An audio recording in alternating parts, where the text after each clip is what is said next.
나는 56억 원이라는 숫자를 뚫어져라 쳐다봤다. 눈이 휘둥그레졌다. 손을 들어 내 뺨을 한 대 쳤다. 얼얼한 통증에 인상이 찌푸려졌다. 꿈이 아니었다. 내가 정말로 56억 원에 당첨된 것이다. 나는 복권 용지를 꽉 쥐었다. 손바닥은 온통 땀으로 흥건했다. 서둘러 복권을 접고 또 접어 속옷과 가장 가까운 주머니에 쑤셔 넣었다. 혹시나 하는 마음에 가장 안쪽 단추까지 단단히 잠갔다. 그때 문이 철컥하고 열렸다. 나는 깜짝 놀라 뛰어오를 뻔했다. 뒤를 돌아보니 남편 박철수가 돌아온 것이었다. 박철수는 서류 가방을 소파에 휙 던지고는 신발을 벗으며 소리쳤다. 지연아, 밥 다 됐어? 배고파 죽겠다. 나는 마음을 가다듬고 애써 태연한 척 말했다. 거의 다 됐어. 먼저 앉아 있어. 그리고는 주방으로 들어섰다. 등 뒤에 옷이 전부 젖어 있었다. 어떡하지? 이 사실을 박철수가 알게 된다면 그의 성격상 분명히 자기 엄마에게 말할 것이다. 그의 엄마, 즉 시어머니는 동네에서 모르는 사람이 없는 분이다. 지독한 짠순이에 남의 것 탐내기 좋아하는 분. 집에 이렇게 큰 돈이 들어온 걸 알게 되면 어떤 난리를 피울지 불 보듯 뻔했다. 이런저런 생각에 잠겨 있는데 휴대폰이 울렸다. 엄마였다. 나는 허둥지둥 전화를 받았다. 목소리를 낮추며 말했다. 엄마, 나 좀 살려줘. 엄마는 내 목소리가 이상하다는 걸 눈치채고 다급하게 물었다. 왜 그러니? 지연아, 무슨 일이야? 서두르지 말고 천천히 말해봐. 나 복권에 당첨됐어. 56억 원에. 내 목소리는 떨리고 있었다. 지금 박철수가 집에 왔는데 무서워서 말을 못하겠어. 이거 어떡하면 좋아? 전화기 저편에서 몇 초간 침묵이 흘렀다. 곧이어 엄마의 다급한 목소리가 들려왔다. 뭐? 56억? 세상에 맙소사. 지연아, 내 말 잘 들어. 이 일 절대 아무에게도 말하면 안 돼. 특히 시댁 식구들한테는. 마우. 말하면 안 되는 건 아는데 그럼 지금은 어떡해? 나는 울음이 터질 것 같았다. 엄마 말대로 해. 지금 당장 박철수한테 몸이 안 좋다고 해. 머리가 너무 어지럽고 메스껍다고. 갑자기 큰 병에 걸린 것 같다고 하면서 빨리 시댁에 데려다 달라고 해. 거기서 요양하겠다고. 엄마는 조금의 망설임도 없이 빠르게 말했다. 나는 멍하니 물었다. 엄마, 그게 무슨 말이야? 시댁에 가라니? 나 멀쩡한데 왜 아픈 척을 해? 거기 가면 고생만 할 텐데. 엄마는 한숨을 쉬며 말했다. 이 바보 같은 딸아, 무슨 생각을 하는 거야? 그 돈이 그렇게 쉽게 가질 수 있는 돈인 줄 아니? 그렇게 큰 돈은 소문이라도 조금 새어나가면 시댁에서 널 가만두겠어? 온 식구가 너를 둘러싸고 울고불고 매달리면서 억지를 부릴 텐데 네가 감당할 수 있겠어? 그래도 시댁에 가는 건 방법이 아닌 것 같아. 나는 여전히 이해가 되지 않았다. 왜 방법이 아니야? 엄마는 목소리를 높였다. 생각해봐. 네가 지금 중병에 걸려서 죽을 것 같다고 해봐. 그들이 널 보면 분명 귀찮은 짐덩어리, 돈만 축내는 밑 빠진 독이라고 생각할 거야. 널 피하기에 바쁠 텐데 네게서 뭘 뜯어낼 생각을 하겠니? 이 소동이 잠잠해지면 그때 다른 방법을 생각하는 거야. 이걸 화를 피한다고 하는 거야. 알겠어? 나는 엄마의 말을 곱씹어 보았다. 일리가 있는 것 같았다. 시댁 식구들은 늘 돈에 눈이 먼 사람들이었다. 내가 만약 약을 달고 사는 신세가 된다면 정말로 나를 귀찮아할지도 모른다. 그럼 뭐라고 말해야 해? 나는 여전히 조금 망설였다. 그냥 갑자기 이상한 병에 걸렸다고 해. 온몸에 기운이 하나도 없고 서 있기도 힘들다고. 병원에서도 원인을 못 찾는다면서 시어머니가 며칠 돌봐주셨으면 좋겠다고. 조용히 요양하고 싶다고 해. 엄마는 전화기 너머로 하나하나 가르쳐 주었다. 서둘러. 지금 바로 박철수한테 가서 말해. 지체하지 말고. 아, 알았어. 한번 해볼게. 나는 이를 악물었다. 엄마의 말이 옳다고 생각했다. 전화를 끊고 나는 심호흡을 한 뒤 벽을 짚으며 천천히 밖으로 나갔다. 일부러 얼굴을 새하얗게 만들고 눈에는 안약 몇 방울을 떨어뜨려 방금 온 것처럼 눈가를 촉촉하게 만들었다. 박철수는 소파에 앉아 휴대폰을 보고 있었다. 내가 나오자 힐끗 쳐다보며 미간을 찌푸렸다. 너 왜 그래? 안색이 왜 이렇게 안 좋아? 나는 이마를 짚으며 힘없이 말했다. 철수 씨, 나 너무 힘들어. 머리가 터질 것처럼 어지럽고 속도 메스꺼워. 아까 주방에서 쓰러질 뻔했어. 박철수는 미간을 찌푸린 채 일어나 내 이마를 짚어보았다. 열은 없는데 왜 그러지? 나도 몰라. 갑자기 이래. 나는 일부러 기침을 2번 하며 목소리를 더 약하게 냈다. 병원에 가봐야 할 것 같은데 서 있기도 힘들어. 박철수는 머리를 극적이며 짜증 섞인 얼굴로 말했다. 이 밤중에 무슨 병원이야. 그냥 엄마한테 전화해서 와보시라고 할까? 나는 속으로 쾌재를 불렀다. 바로 이 말을 기다렸다. 나는 서둘러 말했다. 어머니 번거롭게 하지 말고 차라리 날 시댁에 데려다 주면 안 될까? 거기서 며칠 요양하고 싶어. 어머니가 좀 돌봐주시면 환경이 바뀌어서 나아질지도 몰라. 박철수는 잠시 멈칫하더니 마지못해 말했다. 거긴 왜 가? 우리 엄마 성격 알잖아. 잔소리 심한 거. 나 정말 너무 힘들어. 나는 그의 몸에 기대며 일부러 몸에 힘을 뺐다. 며칠만 있을게. 좀 나아지면 바로 돌아올게. 응? 박철수는 내 성화에 못 이겨 한숨을 쉬었다. 알았어. 엄마한테 전화해 볼게. 지금 데려다 줄게. 박철수가 휴대폰을 들어 어머니에게 전화하는 것을 보며 나는 속으로 간절히 기도했다. 엄마, 제발 절 좀 도와주세요. 이번에 아픈 척하고 시댁에 가는 거. 부디 이 위기를 무사히 넘길 수 있기를. 박철수는 전화를 끊고 마지못한 표정으로 내게 말했다. 엄마가 허락하셨어. 빨리 데려오라고 하시네. 근데 엄마가 그러는데 내 병이 계속 안 나으면 너무 오래 돌봐줄 생각은 말라고 하셨어. 나는 속으로 냉소를 지었지만 겉으로는 힘없는 척하며 기어들어가는 목소리로 말했다. 알았어. 어머니 오래 귀찮게 안 할게. 좀 나아지면 바로 나올 거야. 박철수는 더 이상 말하지 않고 차키를 들고 밖으로 나갔다. 나는 서둘러 그 뒤를 따랐다. 차에 탄 나는 내내 고개를 숙이고 있었다. 들킬까봐 박철수의 눈을 쳐다볼 용기가 나지 않았다. 차는 30분 넘게 달려 시댁에 도착했다. 문을 들어서자마자 시어머니 최순자 여사가 방에서 나와 앞치마에 손을 닦으며 나를 훑어보았다. 얘가 왜 이래? 오후에 전화할 땐 멀쩡하더니 갑자기 왜 이렇게 아픈 거야? 나는 허리를 숙여 배를 감싸주고 힘없이 말했다. 어머니, 저도 모르겠어요. 갑자기 머리가 어지럽고 메스꺼리고 온몸에 기운이 하나도 없어요. No calls. 최 여사는 입을 삐죽이며 퉁명스럽게 말했다. 평소엔 튼튼해 보이더니 아프다니 별일이네. 사람 귀찮게 만들고. 그리고는 아들을 향해 말했다. 철수야, 얘 어서 서쪽 방에 가서 눕혀. 길 막고 서 있지 말고. 박철수는 네 하고 대답하며 나를 부축해 서쪽 방으로 향했다. 서쪽 방은 시댁에서 가장 구석진 방으로 작고 어두웠다. 평소에는 잡동사니를 쌓아두는 곳이라 제대로 된 침대도 없었다. 얇은 요가 깔린 낡은 나무 평상이 전부였다. 나는 평상에 눕혀졌다. 박철수는 옆에 서서 손을 비비며 짜증스럽게 말했다. 그럼 나 먼저 갈게. 회사에 일이 남아서 문간에서 듣고 있던 최 여사가 다급하게 말했다. 넌 어딜 가? 애가 이렇게 아픈데 옆에서 지켜봐야지. 박철수는 미간을 찌푸렸다. 제가 여기 있어봤자 뭘 도와주겠어요?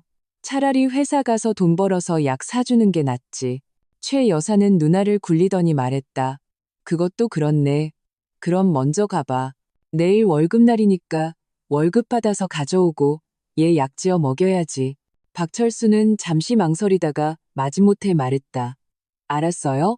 그는 말을 마치자마자 돌아서서 가버렸다. 박철수가 가자마자 최 여사가 방으로 들어와 양손을 허리에 짚고 나를 쏘아보았다. 김지연, 솔직히 말해봐. 너 대체 어디가 아픈 거야? 회사 가기 싫어서 꾀병 부리는 거 아니야? 나는 가슴이 철렁했지만 서둘러 눈을 감고 앓는 소리를 냈다. 어머니, 너무 아파요. 힘들어 죽겠어요. 최 여사는 입을 삐죽이며 중얼거렸다. 내가 보기엔 꾀병이야.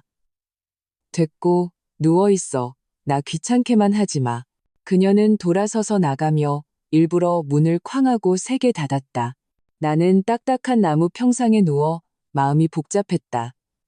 시댁에 온 지 얼마 되지도 않았는데 벌써부터 온몸이 불편했다. 최 여사의 눈빛은 당장이라도 나를 침대에서 끌어낼 것만 같았다. 앞으로의 날들을 어떻게 버텨야 할지 막막했다. 잠시 후 문이 다시 열렸다. 시동생 박준호였다. 그는 사과 하나를 손에 들고 씹으면서 방으로 들어왔다. 그는 건들거리며 말했다. 형수, 아프다면서요? 어떻게 이렇게 타이밍 좋게 아프지? 내가 요즘 돈 없는 거 알고 돈 좀 보태주려고 온 거 아니에요?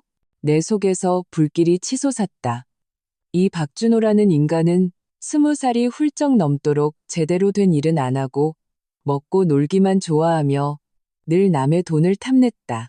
나는 분노를 꾹 누르고 여전히 약한 척하며 말했다. 준호야, 나 너무 아파서 돈이 어디 있겠어. 박준호는 입을 삐죽이며 먹다 남은 사과 심지를 바닥에 휙 던졌다.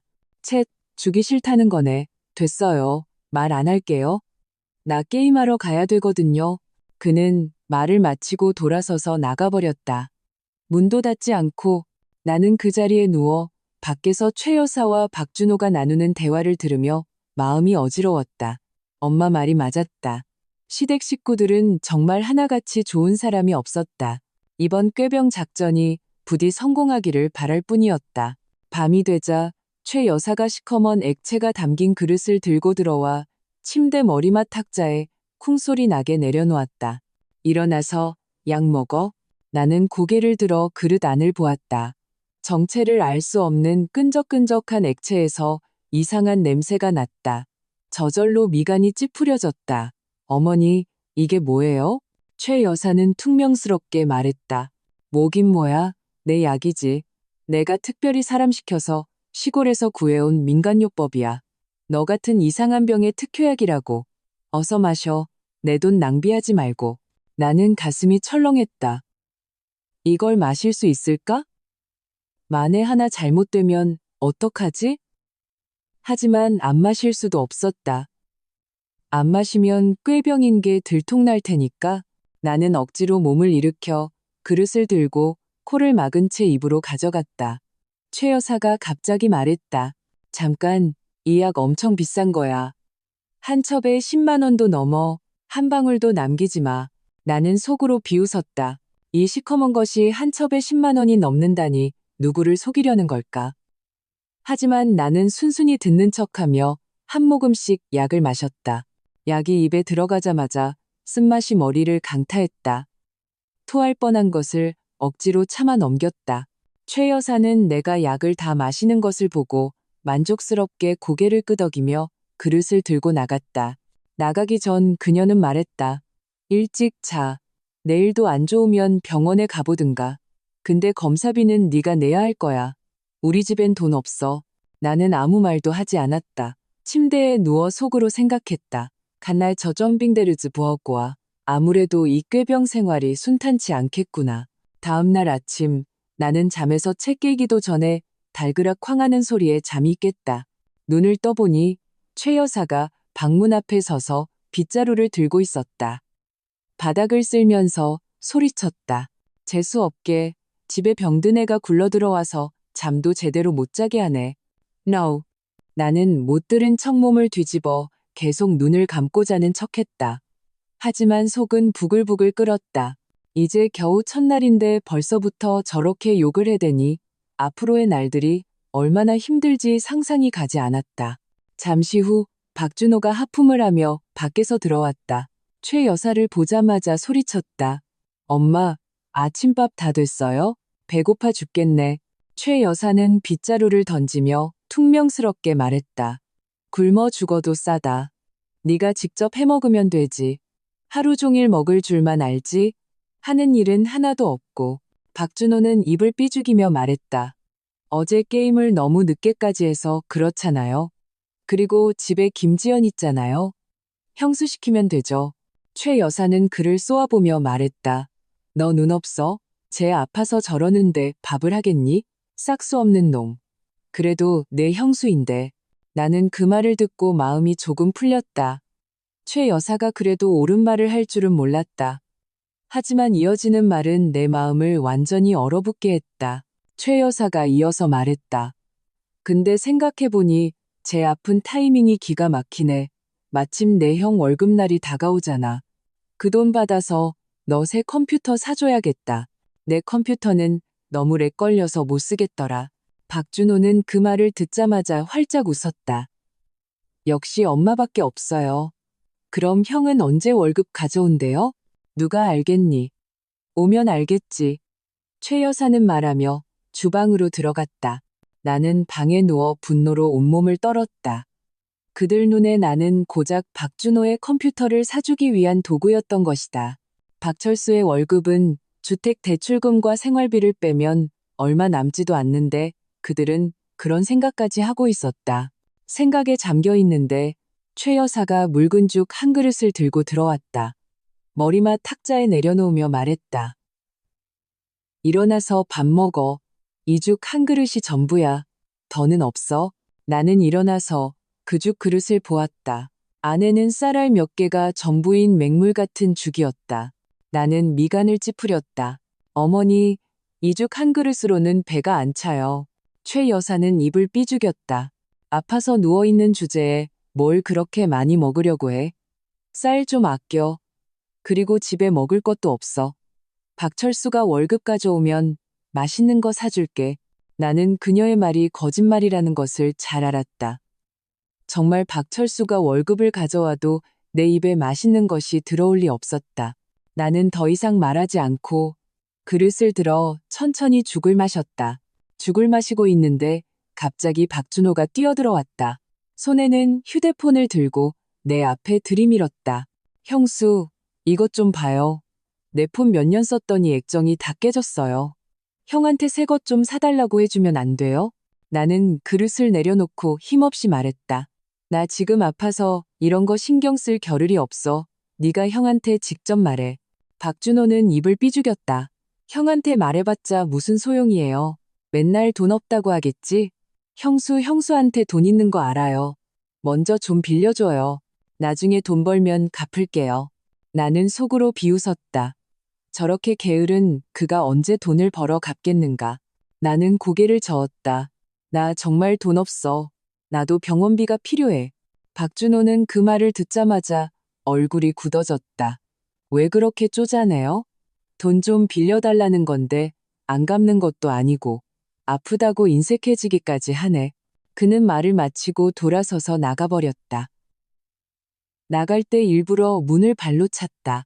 밖에서 듣고 있던 최 여사는 박준호를 나무라기는커녕 오히려 들어와 내게 말했다. 지연아, 너 왜 애를 화나게 하니?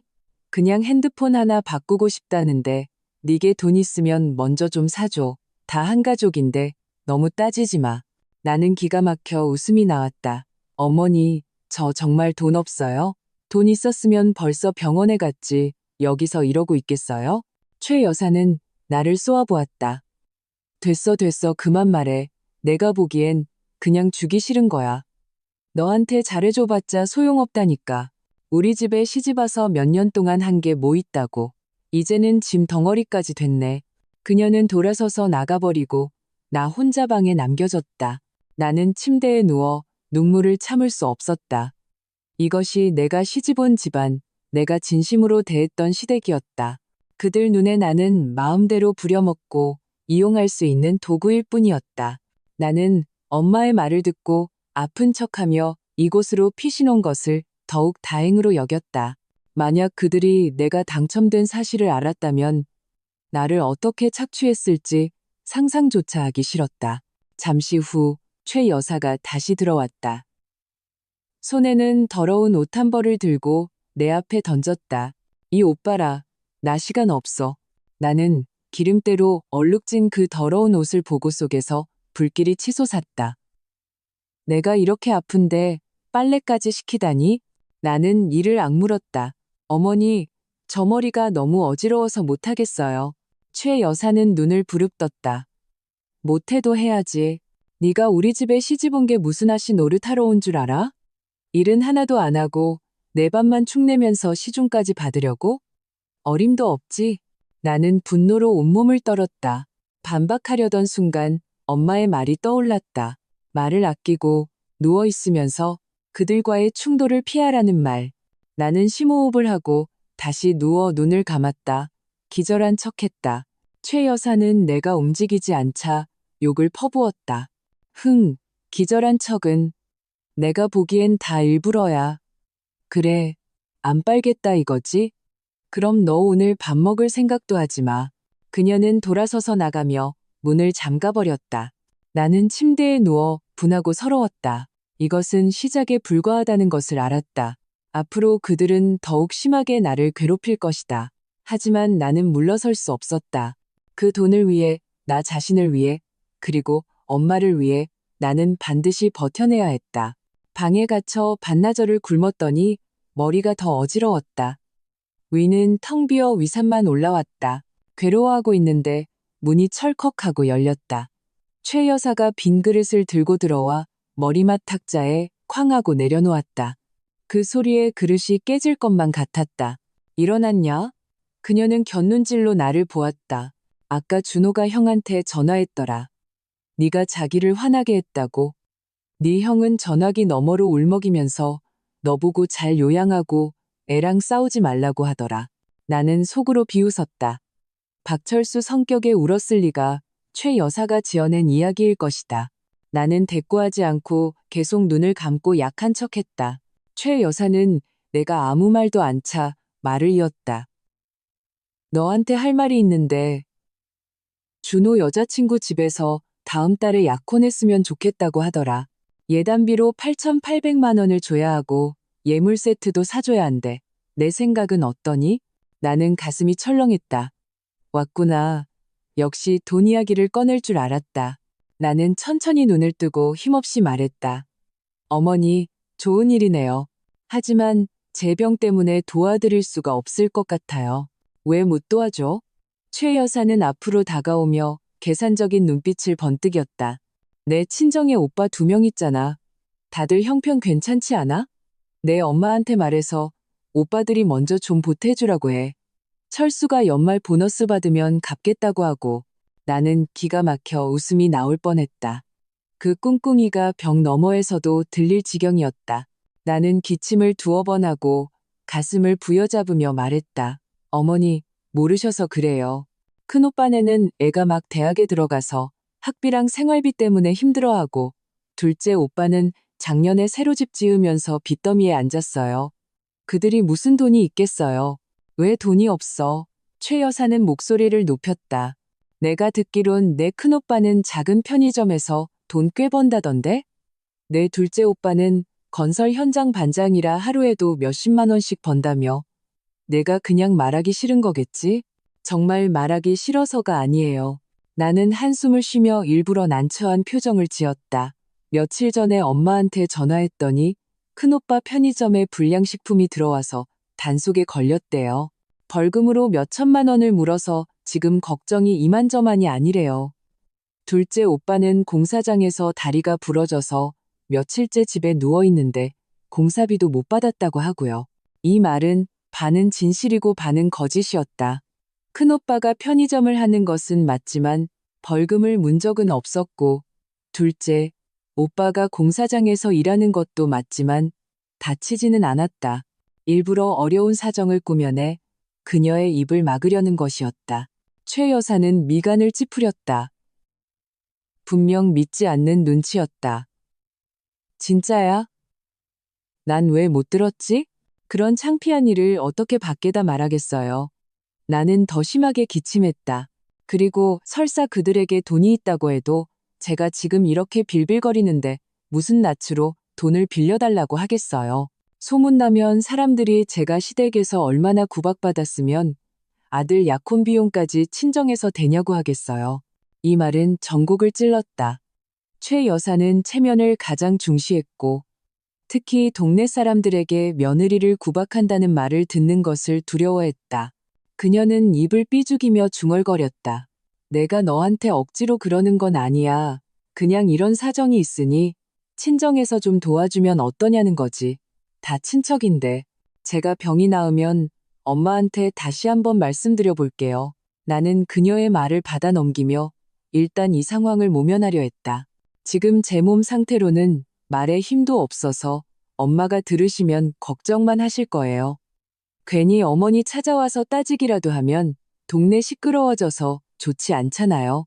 최 여사의 얼굴색이 변했다. 그녀는 우리 엄마와 엮이는 것을 꺼려했다. 우리 엄마는 보통 내기가 아니셨다. 젊었을 때 마을에서 드센 걸로 유명했다. 지난번에 박철수가 생활비를 주지 않았을 때 엄마가 직접 찾아와 최 여사를 문 앞에서 30분 동안이나 욕을 퍼부어 동네 사람들에게 망신을 준 적이 있었다. 알았다. 알았다. 그만 말해. 최 여사는 귀찮다는 듯 손을 저었다. 너는 일단 병이나 나아. 이 일은 내가 다시 생각해 볼게. 그녀는 돌아서려다 갑자기 다시 나를 쳐다보며 물었다. 아까 내 둘째 오빠 다리가 부러졌다고? 심각한 거야? 나는 속으로 의아했다. 그녀가 언제부터 내 둘째 오빠를 걱정했다고. 곧바로 그녀가 둘째 오빠에게서 뭔가 얻어낼 것이 있는지 떠보려는 것임을 깨달았다. 나는 일부러 한숨을 쉬었다. 꽤 심각해요. 의사 선생님이 최소 석 달은 누워 있어야 한대요. 현장 쪽에서도 별다른 말이 없어서 엄마가 공사장에 쳐들어갈까 생각 중이세요. 최 여사는 그 말을 듣자마자 얼굴이 굳어지더니 재수없게 라고 중얼거리며 문을 쾅 닫고 나갔다. 나는 침대에 누워 등 뒤가 땀으로 축축했다. 이제 시작인데도 이렇게 힘든데 만약 그들이 내가 당첨된 사실을 알게 된다면 어떤 끔찍한 일을 저지를지 상상도 하기 싫었다. 저녁 무렵 박철수가 돌아왔다. 들어오자마자 최 여사에게 이끌려 안방으로 들어갔다. 모자는 한참 동안 소곤거렸다. 나는 문틈으로 엿들었다. 어렴풋이 예단비, 돈 빌리기, 친정 같은 단어들이 들렸다. 얼마 후 박철수가 문을 열고 들어왔다. 얼굴에는 미안한 기색이 역력했다. 그는 손을 비비며 말했다. 지연아, 좀 괜찮아? 나는 고개를 저으며 힘없이 말했다. 여전해. 머리가 너무 어지러워. 박철수는 침대 가장자리에 앉아 한참을 침묵하더니 마침내 우물쭈물하며 말했다. 지연아, 엄마한테 얘기 들었지? 준호 약혼 때문에 급하게 돈이 필요해. 알아. 나는 그의 말을 끊고 일부러 한숨을 쉬었다. 하지만 나 정말 방법이 없어. 우리 친정 사정도 알잖아. 정말 도와줄 수가 없어. 차라리 내 동료들한테 빌려보는 건 어때? 내가 어떻게 동료한테 돈을 빌려? 박철수는 미간을 찌푸렸다. 그리고 빌리면 갚아야 하잖아. 차라리 내 비상금 좀 먼저 꺼내주면 안 될까? 내가 빌리는 셈 칠게. 나중에 꼭 갚을게. 나는 속으로 비웃었다. 비상금? 내가 이 집에 시집 온 후로 월급 통장은 줄곧 최 여사가 관리했다. 매달 용돈으로 20만 원을 받는 게 전부였는데 무슨 비상금이 있겠는가. 이건 분명 최 여사가 시킨 말이었다. 내 눈가가 붉어졌다. 울먹이는 목소리로 말했다. 철수 씨, 어떻게 그런 말을 할 수 있어. 나한테 비상금이 있었으면 벌써 내 병 고치는데 썼겠지. 내가 이 집에서 먹고, 입고, 쓰는 것들, 어느 것 하나 제일 싼 게 아니었던 적이 있었어? 어머니가 시키는 대로 다 하고, 동생이 원하는 거 다 해줬는데, 내가 뭘 바라고 그랬는데, 당신이 나한테 이렇게 대하라고? 박철수는 내 말에 얼굴이 새빨개졌다. 머리를 극적이며 말했다.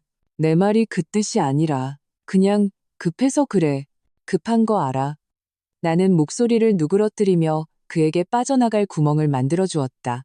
하지만 급하다고 방법이 있는 건 아니잖아. 차라리 어머니께 말씀드려서 준호가 여자친구랑 상의해서 예단비를 좀 깎거나 약혼을 좀 미루라고 해봐. 그건 안 돼? 박철수는 즉시 반박했다.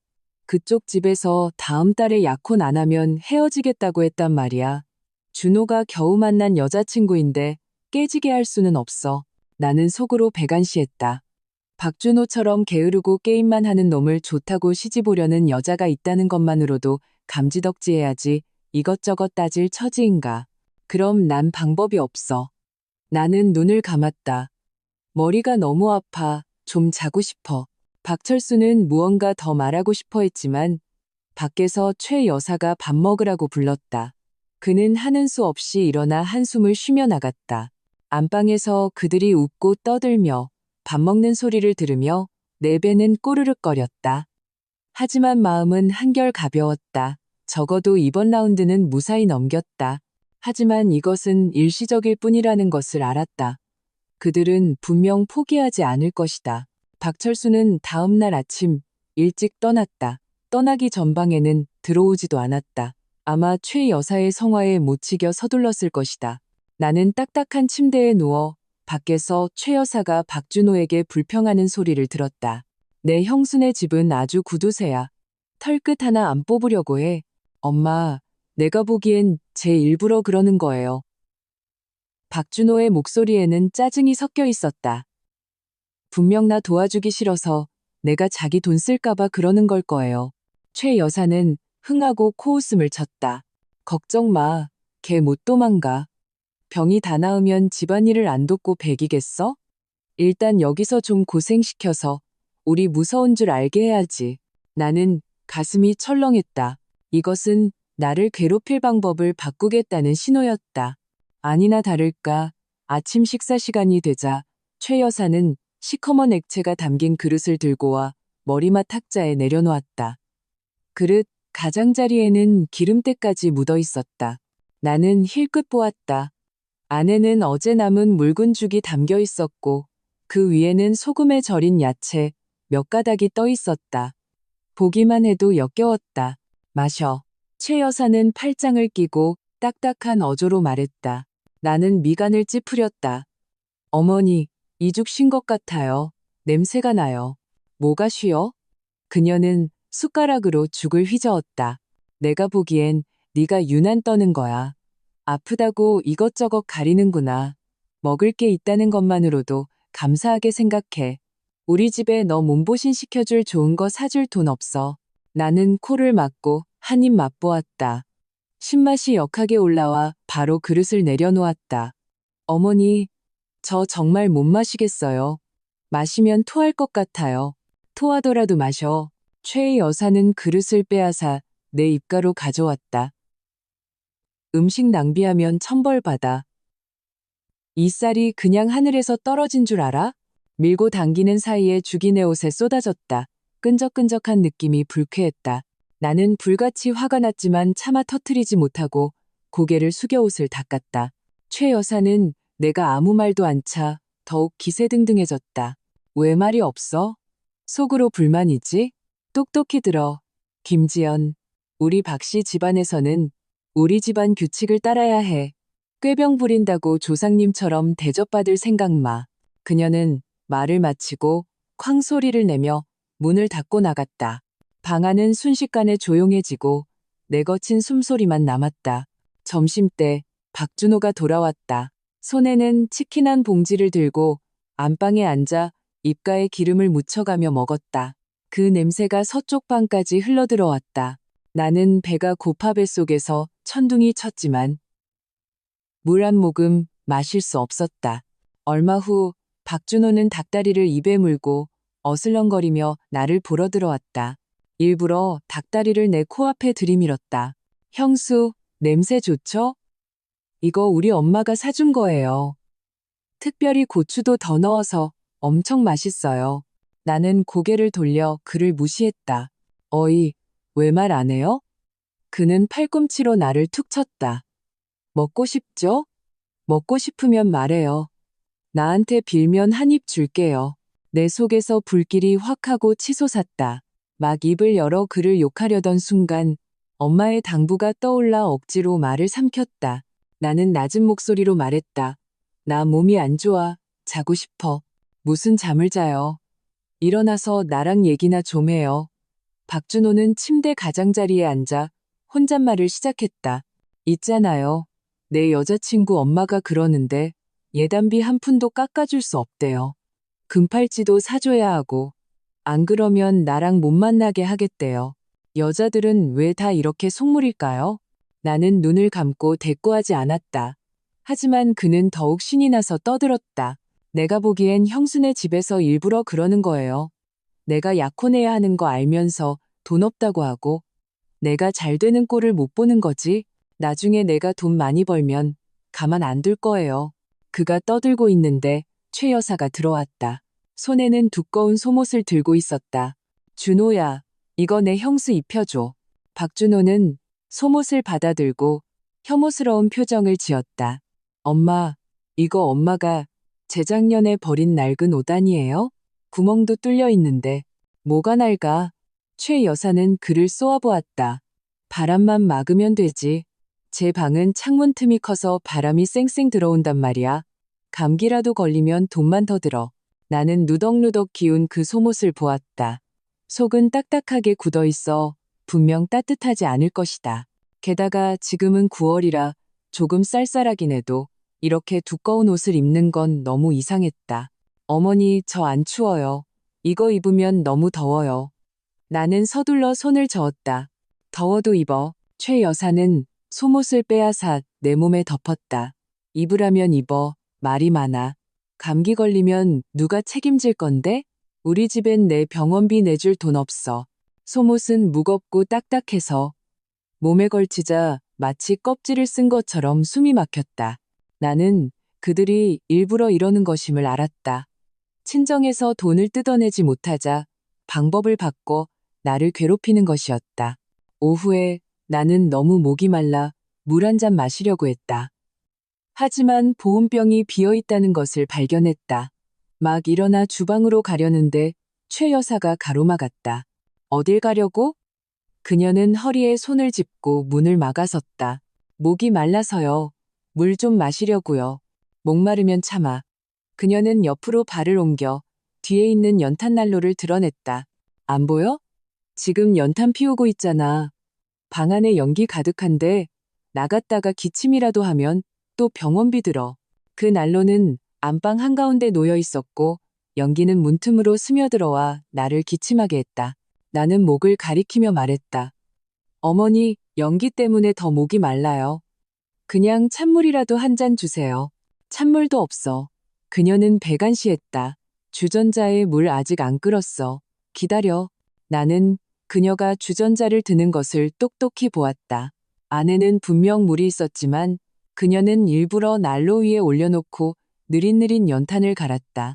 나는 문 앞에 서서 목구멍이 타는 듯 했지만 그저 바라볼 수밖에 없었다. 해가 질 무렵이 되어서야 그녀는 물 반 컵을 가져왔다. 미지근한 물이었고 안에는 물때가 떠다녔다. 마셔. 아껴 마셔. 이 물 귀한 거니까. 나는 물컵을 받아들었다. 손이 떨렸다. 이것은 요양이 아니라 감옥살이었다.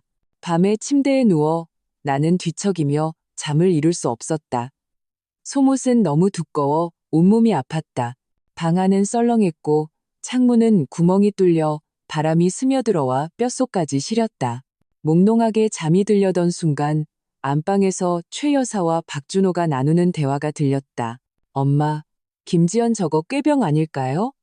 낮에 보니까 정신 멀쩡하던데 꾀병이든 아니든 무슨 상관이야. 최 여사의 목소리는 매우 낮았다.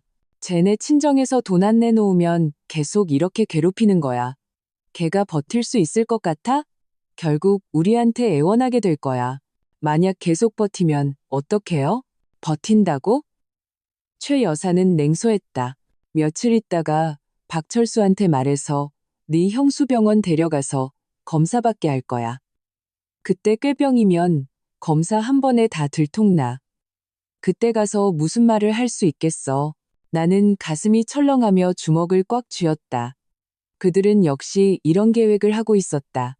카나 저디펑시 딸부장러 대샹것반파 간진저.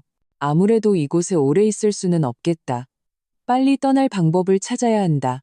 다음 날 아침 내가 그 낡은 속옷에 웅크리고 졸고 있는데 갑자기 마당 문 앞에서 엄마의 목소리가 들렸다. 나는 가슴이 철렁하면서도 놀랍고 기뻤다. 엄마가 어떻게 오셨지? 최 여사는 마당에서 음흉한 목소리로 인사했다. 어이구, 사부인 오셨네요. 귀한 손님이신데. 엄마는 그녀와 긴 말 섞지 않고 단도직입적으로 물었다. 내 딸은 어디 있소? 딸 좀 보러 왔소. 발소리가 점점 가까워지고 엄마가 문을 열고 들어왔다. 나를 보자마자 눈가가 붉어졌다. 엄마는 빠르게 침대 곁으로 와서 내 이마를 짚어보고 그낡은 속옷을 잡아당겼다. 화가 나서 손이 떨릴 정도였다. 이게 어떻게 된 일이니? 엄마는 목소리를 낮췄다. 그 목소리에는 안타까움이 가득했다. 얘들이 너한테 이런 걸 입혔어? 나는 고개를 저으며 막말을 하려는데 최 여사가 따라 들어왔다. 양손을 허리에 짚고 문 앞에 서 있었다. 사부인, 잘 오셨수. 내가 말은 안 하려고 했는데 대개 따님 너무 유난스러워요. 병 좀 났다고 이것도 안 먹고 저것도 안 입고 우리가 시중 들다 지칠 지경이에요.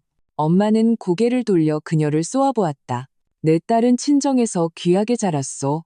언제 이런 고생을 해봤다고? 당신들은 환자를 이렇게 돌보는 거요? 낡은 속옷이나 입히고 방에는 난로 하나 없이 사람을 얼려 죽일 셈이요? 난로가 공짜인 줄 아시오? 최 여사도 지지 않고 맞섰다. 지금 우리가 얼마나 돈이 급한데 우리 준호 약혼 비용도 마련해야 하는데 난로 뗄 한가한 돈이 어디 있소. 그리고 제 병이 하루 이틀 갈 것도 아닌데 맨날 쟤만 붙들고 있을 수는 없잖소. 내 딸이 저렇게 아픈데 쟤를 안 붙들고 누굴 붙들겠다는 거요? 엄마의 목소리가 8도 높아졌다. 당신들 집에서는 내 딸이 그깟 돈 몇 푼보다 못하다는 소리요? 사부인, 말이 좀 심하시네. 최 여사는 옆으로 비켜섰다. 내 말이 그 뜻이 아니라 집안 형편이 어려워서 그렇다는 거지. 형편이 어려워도 환자를 이렇게 홀대해서는 안 되지. 엄마는 그녀의 말을 끊었다. 나 오늘 얘 데리고 가겠소. 내 집에서 요양시킬 테니 더 이상 귀찮게 하지 마시오. 최 여사는 그 말을 듣고 당황했다. 그건 안 돼요. 쟤는 우리 박씨 집안 며느리인데 어떻게 그냥 간다고 할 수 있소. 그리고 철수도 동의 안 했는데? 철수가 동의를 안 해? 엄마는 냉소했다. 걔가 효자라면 마누라 아까운 줄 알아야지. 내가 지금 당장 걔한테 전화해서 내 딸 못 데려가게 할 배짱이 있는지 한번 보겠소. 엄마는 말하며 휴대폰을 꺼내 번호를 누르려 했다. 최 여사는 서둘러 앞으로 나와 막았다. 아이고, 사부인, 진정하시고 말로 합시다. 굳이 철수까지 놀라게 할 필요 없잖소. 쟤 여기서 지내는 것도 괜찮아요. 내가 앞으로 더 잘 돌봐주면 되지? 엄마는 그녀의 손을 뿌리쳤다. 당신 못 믿어. 돌봐줄 필요 없소. 두 사람이 팽팽하게 맞서고 있는데 박준호가 밖에서 돌아왔다. 입으로는 콧노래를 흥얼거리고 있었다. 엄마를 보자마자 얼굴에 웃음기가 싹 가셨다. 엄마, 왜 그래요? 그는 최 여사 곁으로 다가가 작은 소리로 물었다. 최 여사는 그를 옆으로 끌어당겨 무언가 속삭였다. 박준호는 다 듣고 나서 불만스러운 표정을 지었다. 왜 가게 둬요? 쟤 가면 내 양말은 누가 빨아줘요? 그 말은 정확히 엄마의 귀에 들어갔다. 엄마는 돌아서서 박준호를 노려보았다. 이놈의 자식, 말 한 번 잘했다. 내 딸이 너희 집 보모인 줄 알아? 똑똑히 들어. 앞으로 내 딸 근처에도 오지 마. 다시 한번 일 시켰다가는 내 입을 찢어버릴 줄 알아. 박준호는 겁을 먹고 뒤로 물러서며 아무 말도 못했다. 최 여사는 그 모습을 보고 서둘러 중재에 나섰다. 사부인, 화 푸시오. 애가 어려서 철이 없어서 그래. 내가 나중에 잘 타이를게. 이만하면 시간도 늦었는데 점심이라도 먹고 가시오. 안 먹소. 엄마는 그녀를 쳐다보지도 않고 돌아서서 침대 곁으로 와 나를 부축했다. 그리고 작은 소리로 말했다. 지연아, 일어날 수 있겠니? 엄마랑 집에 가자. 나는 마음이 움직여. 막 고개를 끄덕이려던 순간 어젯밤에 들었던 말이 생각났다. 최 여사는 절대 나를 쉽게 보내주지 않을 것이다. 아니나 다를까 엄마가 나를 막 일으켜 세우자 최 여사가 소리쳤다. 아이고, 사부인, 쟤 좀 보시오. 걷는 것만 봐도 비틀거리는데 어떻게 이리저리 옮기려고 하시오? 길에서 무슨 일이라도 나면 어쩌려고? 엄마는 미간을 찌푸리며 나를 보았다. 지연아, 너 몸은 어때? 걸을 수 있겠어? 나는 일부러 기침을 2번 하고 벽을 짚고 서보았다. 비틀거리다 쓰러질 뻔했다. 엄마, 머리가 너무 어지러워요. 못 걸을 것 같아요. 엄마의 눈빛이 흔들리더니 이내 내 뜻을 알아차렸다. 한숨을 쉬며 말했다. 그럼 일단 안 갈게. 여기서 너랑 며칠 같이 있을게. 최 여사는 그 말을 듣고 마지못한 표정을 지었지만 딱히 할 말이 없었다. 어쩔 수 없이 고개를 끄덕였다. 알았소. 그럼 내가 동쪽 방을 좀 치울 테니 거기서 지내시오. 최 여사와 박준호가 모두 나가자 엄마는 서둘러 내 귀에 대고 우리 둘만 들을 수 있는 목소리로 말했다. 지연아, 엄마가 먹을 거 좀 가져왔어. 보따리 밑에 숨겨놨으니까 쟤들 안 볼 때 얼른 좀 먹어. 나는 고개를 끄덕였다. 마음이 따뜻해졌다. 엄마가 다시 말했다. 조금만 더 참아. 엄마가 알아봤는데 박철순의 회사에서 다음 주에 출장을 보낸대. 보름 정도 가야 한다고 하더라. 걔 떠나면 엄마가 와서 너 데리고 갈게. 그때는 아무도 모르게 갈 수 있을 거야. 내 눈이 반짝였다. 정말요? 정말이지. 엄마는 내 손을 토닥였다. 며칠 동안 쟤들이랑 정면으로 부딪히지 마. 아픈 척 계속하고 절대 들키면 안 돼. 우리가 여기서 나가면 다시는 이런 고생 안 해도 돼. 응. 나는 힘주어 고개를 끄덕였다. 마음이 한결 놓였다. 엄마는 정말 현명하세요. 엄마 아니었으면 나 정말 어찌할 바를 몰랐을 거예요. 엄마는 나를 쏘아보았다.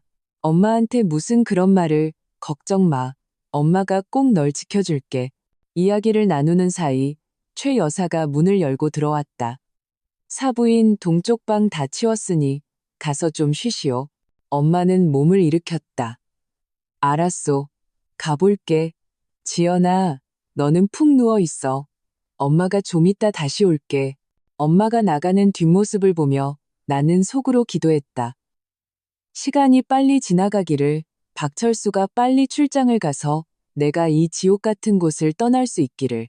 그 후 며칠 동안 엄마는 동쪽 방에서 지냈다. 최 여사는 속으로는 싫었지만 겉으로는 예의를 차렸다. 엄마가 있으니 너무 함부로 대할 수는 없었을 것이다. 하지만 뒤로는 작은 괴롭힘이 계속되었다. 밥을 할 때 일부러 내 몫을 적게 하거나 엄마가 안 계실 때 나를 향해 유난 떤다고 욕을 해댔다. 엄마는 그녀와 다투지 않았다. 매일 방법을 달리해 내게 먹을 것을 가져다 주셨다.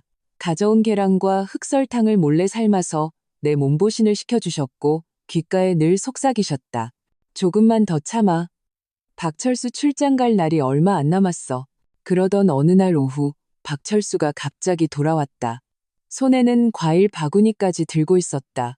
들어오자마자 소리쳤다. 어머니 지연아, 나왔어. 최 여사는 주방에서 달려나오며 기쁨에 찬 얼굴로 말했다. 네가 어떻게 왔어? 오늘 회사 안 가니? 박철수는 과일 바구니를 내려놓고 땀을 닦았다. 회사에서 공지가 내려왔어요. 다음 주에 남쪽으로 출장을 가게 됐어요. 보름 정도 가야 해서 짐 좀 챙기러 왔어요. 나는 가슴이 철렁했다. 왔구나. 드디어 기회가 왔다. 최 여사는 미간을 찌푸렸다. 출장? 왜 이렇게 갑자기? 그럼 지연이는 어떡하고? 쟤 아직 병도 안 나았는데. 박철수는 나를 보며 난처한 표정을 지었다. 저도 어쩔 수 없어요. 회사에서 시키는 건데 안 갈 수는 없잖아요. 일단 여기서 지내게 하고 어머니가 좀 더 돌봐주세요. 난 못 돌봐줘. 최 여사는 고개를 세차게 저었다. 집안일도 산더미고 준호 일도 해결 안 됐는데 내가 쟤 돌볼 시간이 어디 있어. 옆에서 듣고 있던 엄마가 입을 열었다. 그럼 이렇게 합시다. 지연이 며칠 우리 친정에 데리고 가서 지내게 하고 자네 출장 다녀오면 그때 데리러 오게. 최 여사의 눈이 반짝였다. 마치 그 말을 기다렸다는 듯이. 그거 좋은 생각이네요. 사부인, 정말 마음씨가 좋으셔. 그럼 그렇게 부탁 좀 드립시다. 박철수는 조금 망설였다. 그건 좀, 장모님 고생시켜드리는 거 아닌가요? 무슨 고생이야? 엄마는 웃으며 말했다. 내 딸인데 내가 돌보는 게 당연하지. 그리고 친정에 있으면 마음도 편하고 어디 아프면 병원 가기도 가깝고. 나는 방에 누워 밖의 동태를 살폈다. 마음이 긴장되면서도 기대감에 부풀었다. 박철수는 잠시 침묵하더니 말했다. 그럼 알겠습니다. 장모님 신경 좀 써주세요. 걱정 말게. 엄마는 가슴을 치며 보증했다. 내가 잘 돌봐줄 테니. 최 여사는 서둘러 말했다. 그럼 잘 됐네. 오늘 바로 같이 가게. 내일 또 오려면 번거로우니까. 나는 속으로 쾌재를 불렀다. 이렇게 순조롭게 풀릴 줄은 몰랐다. 박철수는 방으로 들어와 나를 보며 말했다. 지연아, 그럼 장모님이랑 친정에 가서 며칠 지내. 나 출장 다녀와서 데리러 갈게. 나는 약한 척하며 고개를 끄덕였다. 응, 알았어. 당신도 밖에서 몸 조심해. 박철수는 응하고는 돌아서서 짐을 챙기러 나갔다. 최 여사가 따라 들어와 가식적인 목소리로 말했다. 지연아, 친정에 가서는 병 잘 고치고 내 엄마 걱정시키지 말고 다 나으면 빨리 돌아와. 나는 속으로 비웃었다. 영원히 돌아오지 않기를 바랄 거면서. 하지만 입으로는 네, 어머니, 그동안 돌봐주셔서 감사했어요 라고 대답했다. 뭘, 한 가족인데 그런 말 할 필요 없지. 최 여사는 가식적인 미소를 지으며 장롱을 뒤져 낡은 보따리를 찾아냈다. 내가 가져온 옷 몇 벌을 아무렇게나 쑤셔 넣었다. 접지도 않고. 엄마가 들어오셨을 때 마침 그 장면을 보셨다. 미간을 찌푸리셨지만 아무 말도 하지 않으셨다. 짐을 다 챙기고 엄마가 나를 부축해 천천히 일어섰다. 최 여사는 뒤따라오며 문 앞까지 배웅했다. 계속해서 길 조심하고 집에 도착하면 전화해라고 말했다. 차에 올라타 나는 그 낡은 집을 돌아보았다. 마음속으로 길게 한숨을 내쉬었다. 드디어 이 지옥 같은 곳을 떠나는구나. 차가 마을 입구를 벗어나자 엄마가 내 손을 토닥이며 작은 소리로 말했다. 지연아, 우리 나왔어. 나는 엄마를 보며 눈물이 터져 나왔다. 엄마, 고마워요. 이 바보 같은 딸아, 뭐가 고맙니? 엄마는 내 눈물을 닦아주셨다. 다 당연한 거지.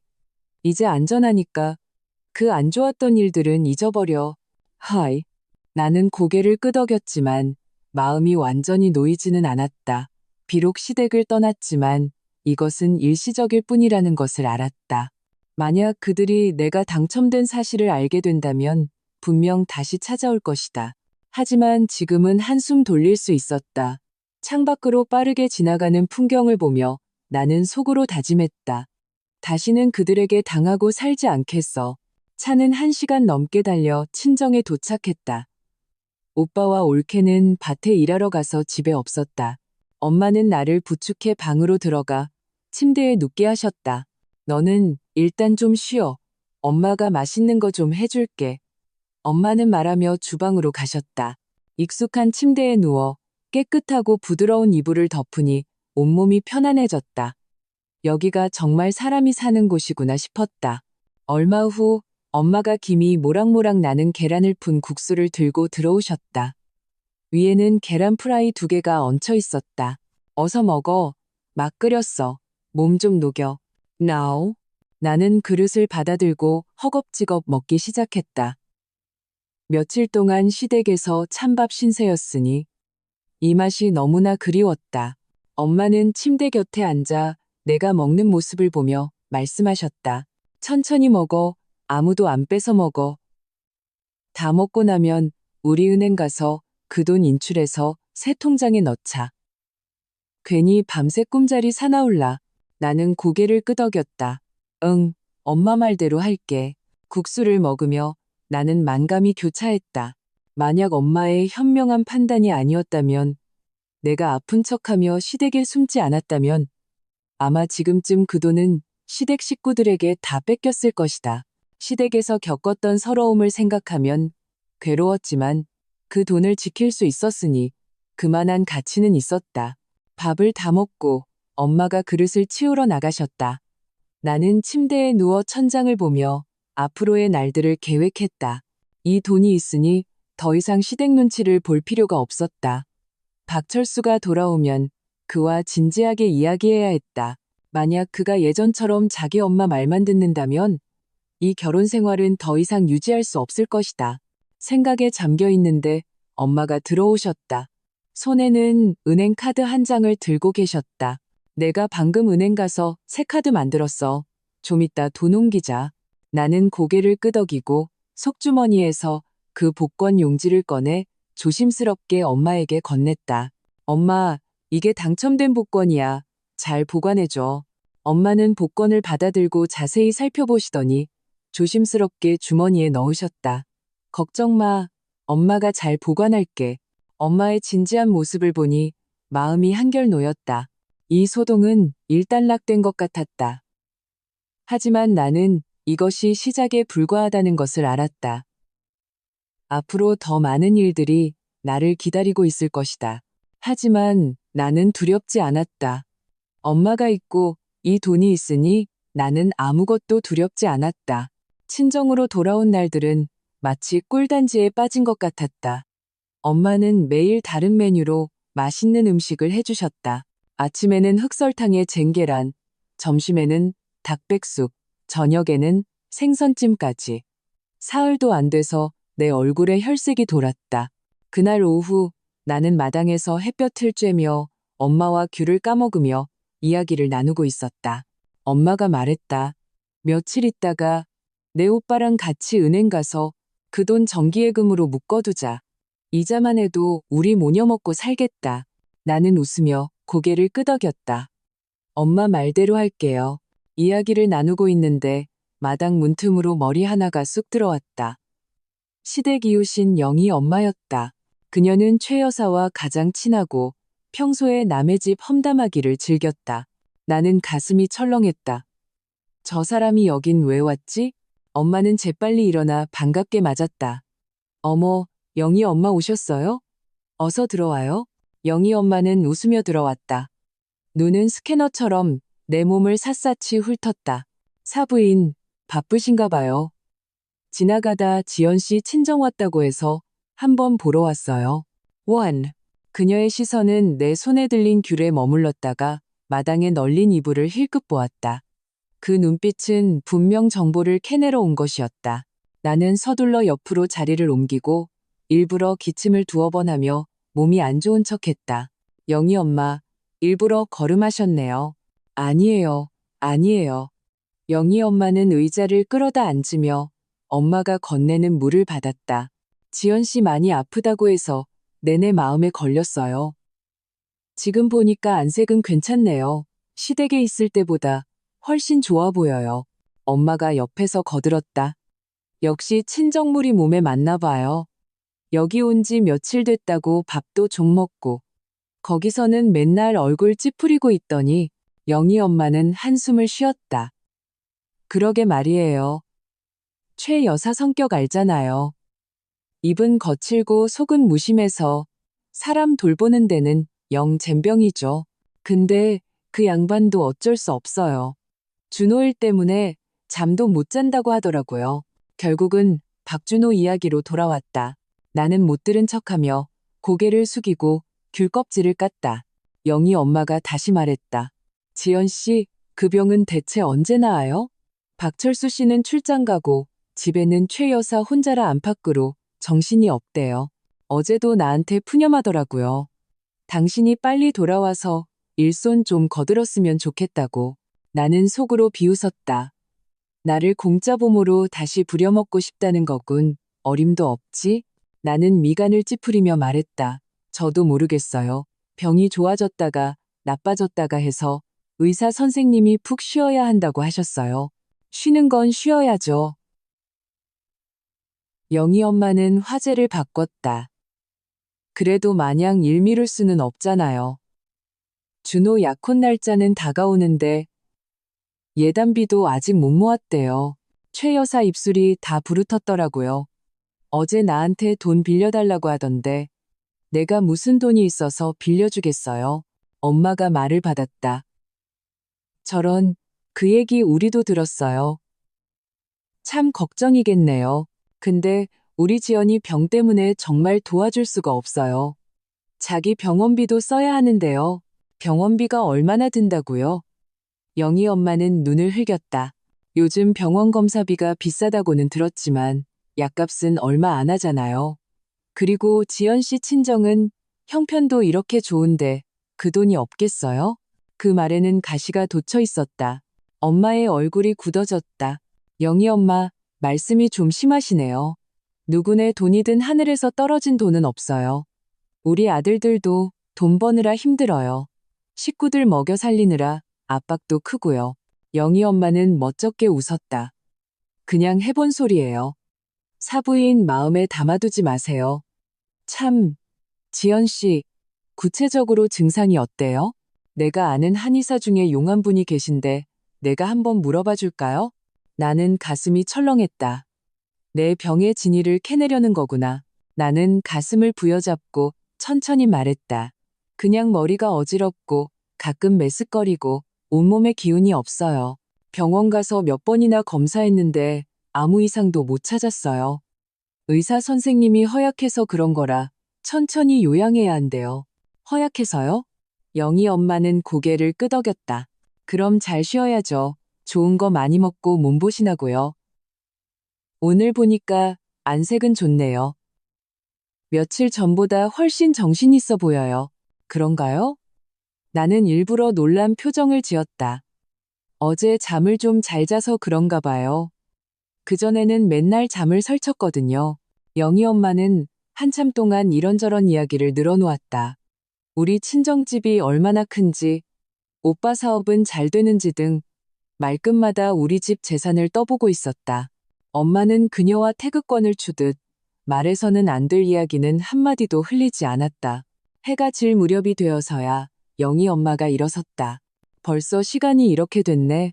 나 이제 가봐야겠어요. 지연 씨, 푹 쉬고 다 나으면 빨리 돌아가요. 최 여사가 당신 기다리고 있어요. No. 엄마가 그녀를 문 앞까지 배웅하는데 그녀는 뒤돌아 나를 한번 쳐다보았다. 그 눈빛이 굶주린 늑대 같아서 온몸이 불편했다. 사람이 가자마자 엄마는 서둘러 문을 닫고 목소리를 낮춰 말했다. 저 늙은 여우, 분명 최 여사가 보낸 첩자야. 아무래도 저쪽에서 의심하기 시작했나 봐. 나는 고개를 끄덕였다. 마음속으로 불안감이 커졌다. 뭔가 알아챈 걸까요? 장담은 못하지. 엄마는 미간을 찌푸렸다. 하지만 뭔가 이상하다고 생각하니까 영희 엄마를 보냈겠지. 너 조심해야 한다. 앞으로 며칠 동안은 외출하지 말고 남들이랑 말도 많이 섞지 마. 알았어요, 엄마. 나는 마음이 불안했다. 만약 또 사람이 오면 어떡해요? 또 오면 내가 쫓아버릴 거야. 엄마는 눈을 부릅떴다. 우리가 뭘 잘못했다고. 무서워할 거 없어. 그리고 지금은 네가 친정에 있으니 저쪽에서도 함부로 못해. 말은 그렇게 해도 나는 여전히 마음이 불안했다. 저녁 식사 때 오빠와 올케가 돌아왔다. 엄마가 이 일을 그들에게 이야기했다. 큰오빠는 듣자마자 화를 냈다. 그 집안 너무하네. 지연이가 저렇게 아픈데 와서 이것저것 캐묻고 다시 한번 와서 소란 피우면 내가 다리를 부러뜨려 버릴 거야. 둘째 오빠도 말했다. 맞아. 동생, 무서워하지 마. 오빠들이 있잖아. 걔들 함부로 못해. 정 안 되면 내가 가서 따끔하게 말해줄게. 엄마는 서둘러 말렸다. 섣불리 움직이지 마. 아직 얼굴 붉힐 때는 아니야. 박철수도 아직 안 돌아왔잖아. 일단 참고 지연이가 완전히 나으면 그때 다시 얘기하자. 나는 큰오빠와 둘째 오빠의 의로운 모습에 마음이 따뜻해졌다. 역시 친정이 좋았다. 나를 아껴주고 지켜주는 사람이 있었다. 시댁에서는 서러움을 당해도 아무도 내 편을 들어주지 않았다. 밤에 침대에 누워 나는 뒤척이며 잠을 이룰 수 없었다. 영희 엄마의 눈빛이 자꾸 눈앞에 아른거렸다. 이 일이 그렇게 쉽게 끝나지 않을 것 같았다. 최 여사처럼 교활한 사람은 분명 뭔가 눈치챘을 것이다. 아마 며칠 뒤에는 더 힘든 일이 닥칠지도 모른다. 생각에 잠겨 있는데 갑자기 휴대폰이 울렸다. 깜짝 놀라보니 박철수였다. 나는 서둘러 전화를 받았다. 지연아, 친정에서 잘 지내? 박철수의 목소리는 피곤해 보였다. 응, 잘 지내. 엄마가 잘 돌봐주셔. 나는 최대한 목소리를 약하게 만들려고 노력했다. 당신은 어때? 일은 순조로워? 괜찮아. 좀 피곤해서 그렇지. 박철수는 잠시 뜸을 들였다. 오늘 어머니가 나한테 전화하셨어. 영희 엄마가 너 보러 갔는데 내 안색이 훨씬 좋아졌다고 하더라. 나는 가슴이 철렁했다. 역시 최 여사가 고자질한 것이었다. 나는 아무렇지 않게 말했다. 그런가 봐. 여기서 잘 먹고 잘 자니까 시댁에 있을 때보다 몸이 좀 편해졌나 봐. 그럼 다행이고. 박철수는 잠시 침묵했다. 어머니가 그러시는데 너 맨날 누워만 있지 말고 일도 좀 거들라고 하시더라. 장모님 힘들게 하지 말고. 나는 화가 나서 휴대폰을 던져버릴 뻔했다. 이게 대체 무슨 인간들인가. 나는 분노를 꾹 누르고 말했다. 알았어. 신경 쓸게. 당신도 일찍 쉬어. 너무 무리하지 말고. 전화를 끊고 나는 가슴이 답답했다. 최 여사는 첩자를 보낸 것도 모자라 박철수에게 바람까지 넣은 것이다. 박철수를 통해 나에게 압력을 가하려는 속셈이었다. 엄마가 잠에서 깨어 옷을 걸치고 나를 보러 오셨다. 왜 그래? 누구 전화야? 박철수요. 나는 이를 악물었다. 최 여사가 그 사람한테 전화했대요. 나보고 일 좀 거들라고 엄마 힘들게 하지 말라고요. 엄마는 화가 나서 침대를 탁 쳤다. 정말 해도 너무하네. 그 집안은 하나같이 제대로 된 인간이 없어. 신경 쓰지 마. 너는 푹 쉬고 아무 일도 하지 마. 응. 나는 고개를 끄덕였다. 내가 바보도 아니고 겨우 좀 쉬게 됐는데 왜 그들을 위해 소처럼 일해야 한단 말인가? 터젠. 엄마는 한숨을 쉬었다. 아무래도 이 평온한 날들이 오래가지는 못하겠구나. 우리 미리 대비해야겠다. 침대에 누워 나는 속으로 다짐했다. 이번에는 절대 그들에게 당하고만 있지 않겠어. 박철수가 돌아오면 반드시 그와 확실히 이야기해야 해. 만약 그가 계속해서 자기 엄마와 동생 편만 든다면 이 결혼 생활은 끝내야 해. 박준호가 찾아온 것은 나흘째 되던 날 오전이었다. 내가 마당에서 엄마를 도와 채소를 다듬고 있을 때 그가 쾅소리를 내며 마당 문을 열고 들어왔다. 양손을 주머니에 찔러 넣고 건들거리며 마당 한가운데 섰다. 김지연, 아주 편해 보이네. 여기서 사모님 노릇하고 있었어? 그가 음흉하게 소리쳤다. 내 손에 들려있던 콩깍지가 바닥에 떨어질 뻔했다. 엄마는 서둘러 일어섰다. 준호야, 여긴 어쩐 일이니? 무슨 일 있어? 박준호는 곁눈질로 나를 훑어보며 입꼬리를 비죽였다. 형수 보러 왔죠. 병 다 나았다고 해서 집에 모시러 왔어요. 누가 내 병이 다 나았다고 그래? 나는 콩깍지를 내려놓고 일부러 옆으로 자리를 옮겨 그에게 내 창백한 얼굴을 보여주었다. 사실은 방금 밀가루를 좀 바른 것이었다. 나 아직 다 안 나았어. 의사 선생님이 더 쉬어야 한대. 웃기지 마. 박준호는 비웃었다. 내가 다 봤어. 방금 채소 다듬는 솜씨가 누구보다 빠르더만. 아직도 아픈 척이야? 엄마가 내 앞을 막아섰다. 애가 엄마 좀 도와주는 게 뭐 어때서. 맨날 누워만 있는 것도 회복에 안 좋아. 무슨 일로 왔는데? 당연히 볼 일이 있죠. 박준호는 두 걸음 앞으로 다가와 나를 뚫어져라 쳐다보았다. 내 약혼 날짜 잡혔어요. 다음 달 16일, 예단비 8,800만 원이 아직 부족하고 예물 세트도 못 샀어요. 엄마가 그러는데 당신은 내 형수니까 이 일에 힘 좀 보태야 한대요. 나는 속으로 비웃었다. 역시 돈 때문이었군. 나는 일부러 기침을 2번 했다. 준호야, 형수가 안 도와주려는 게 아니라 나 아직 병도 안 나았고 치료비 때문에 돈도 많이 써서 정말 여윳돈이 없어. 여윳돈이 없다고? 박준호는 목소리를 높였다. 안 믿어. 영희 엄마한테 들었는데 형수네 친정에서 닭백숙도 끓여주고 새 옷도 사줬다며. 어떻게 돈이 없어? 그건 우리 오빠가 사준 거야. 나는 미간을 찌푸렸다. 오빠들이 나 걱정돼서 몸보신하라고 사준 거지. 나랑은 상관없어. 형 오빠 것이면 당신 것이지. 박준호는 억지를 부렸다. 아무튼 이 돈 당신이 내야 해. 안 그러면 내 약혼 깨져. 그때 가서 내가 노총각 되면 당신도 편할 줄 알지 마. 너 지금 무슨 말을 하는 거니? 엄마는 화가 나서 얼굴이 새빨개졌다. 어떻게 형수한테 돈을 내놓으라고 협박을 해. 내 약혼은 너희 집안일인데 왜 내 딸이 돈을 내야 해? 그 여자가 내 형의 아내니까요. 박준호는 목을 뻣뻣이 세웠다.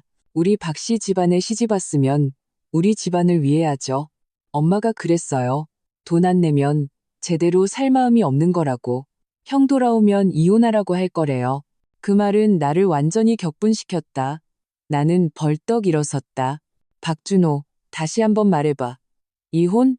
내가 무서워할 줄 알아? 내가 몇 년 동안 너희 집에서 받은 서러움이 얼마나 많은데. 늙은이, 젊은이 시중 들고 나를 공짜 보모처럼 부려먹고 이제는 내 장가가는 돈까지 내놓으라고? 꿈깨. 엄마도 거들었다. 그래, 이혼하자면 우리가 무서워할 줄 알아? 내 딸은 너희 박씨 집안 떠나도 얼마든지 잘 살 수 있어. 박준호는 우리의 기세에 눌려 잠시 멍하니 있다가 갑자기 펄쩍 뛰었다. 감히 나를 욕해? 김지연, 너 기다려. 내가 당장 형한테 전화해서 너 혼내주라고 할 거야. 그가 휴대폰을 꺼내 번호를 누르려 하자 엄마가 그의 휴대폰을 낚아챘다. 여기서 이간질하지 마. 할 말 있으면 내 형 돌아왔을 때 얼굴 보고 해. 박준호는 흥분해서 휴대폰을 뺏으려다가 엄마를 밀쳐 비틀거리게 했다. 나는 서둘러 엄마를 부축하고 박준호를 향해 소리쳤다. 너 뭐 하는 거야? 사람까지 치려고 해? 이웃들이 소란을 듣고 몰려와 수군거리며 의논했다. 저거 박신의 막내 아들 아니야? 왜 여기서 소란이야?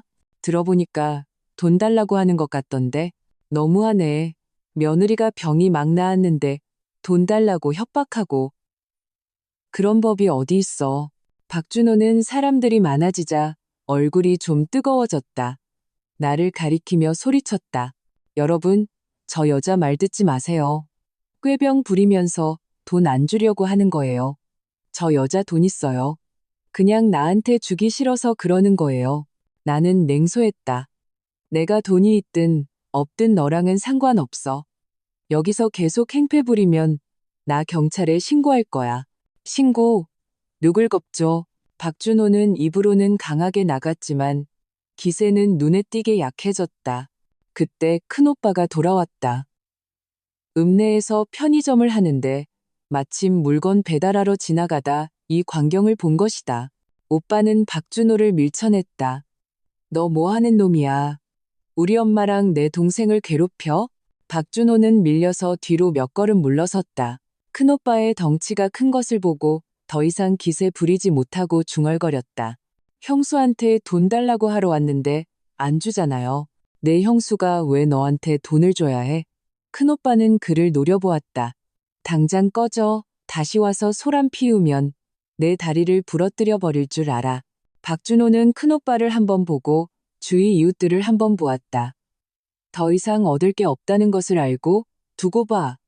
라는 말을 남기고 꽁무니를 빼며 도망갔다. 이웃들은 저마다 우리를 위로했다. 저런 인간이랑 싸우지 마요. 그럴 가치도 없어요. 맞아요. 그 집안 원래 그래요. 남의 것 탐내기 좋아하고 멀리하는 게 상책이에요. 엄마는 한숨을 쉬며 모두에게 사과하고 사람들을 돌려보냈다.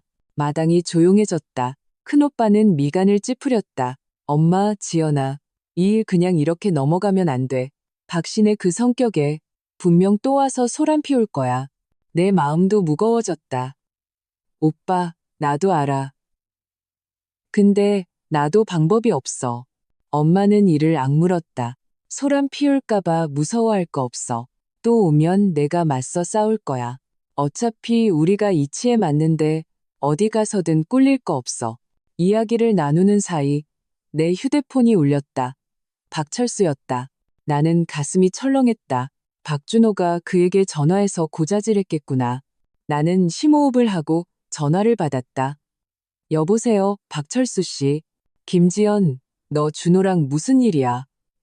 박철수의 목소리에는 분노가 서려 있었다. 방금 나한테 전화했는데 네가 돈도 안 주고 큰오빠 시켜서 자기를 때렸다고 하더라. 나는 냉소했다. 박철수 씨, 그 사람 거짓말 듣지 마. 그 사람이 우리 집에 와서 예단비 8,800만 원을 내놓으라고 협박하고 안 주면 당신이랑 나랑 이혼시키겠다고 했어. 엄마가 말리니까 엄마까지 밀쳤다고. 우리 오빠는 그냥 그 사람을 쫓아냈을 뿐이야. 때리지도 않았어. 걔가 예단비를 달라고 한 건 약혼 때문이잖아. 박철수는 여전히 동생을 감쌌다. 니게 돈 있으면 먼저 좀 줘. 다 한 가족인데. 한 가족? 나는 그의 말을 끊었다. 눈물이 터져 나왔다. 당신들 집에서 내가 한 가족이었던 적이 있었어?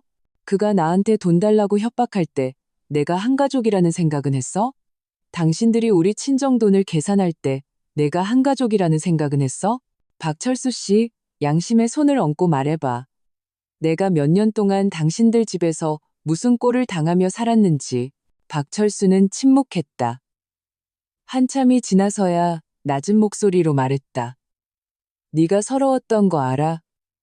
하지만 준호는 하나뿐인 동생이잖아. 걔 약혼은 큰일이야. 아, 걔 일은 큰일이고 내 일은 아무것도 아니야? 내 마음은 완전히 차가워졌다. 박철수 씨, 이 돈 한 푼도 안 줄 거야. 내가 마음에 안 들면 당신 돌아왔을 때 우리 이혼하자. 나는 그의 대답을 기다리지 않고 전화를 끊었다. 책상에 엎드려 울기 시작했다. 엄마와 오빠가 서둘러 와서 나를 위로했다. 엄마는 내 등을 토닥였다. 울지 마. 이혼하면 되지. 우리 무서워할 거 없어. 우리 딸 조건이면 더 좋은 사람 얼마든지 만날 수 있어. 큰오빠도 말했다. 동생, 슬퍼하지 마. 그런 시댁은 안 모시는 게 나아. 앞으로 오빠들이 있잖아. 아무도 너무 괴롭혀. 한참 울고 나니 마음이 좀 편해졌다. 나는 눈물을 닦고 엄마와 오빠를 보며 단호하게 말했다.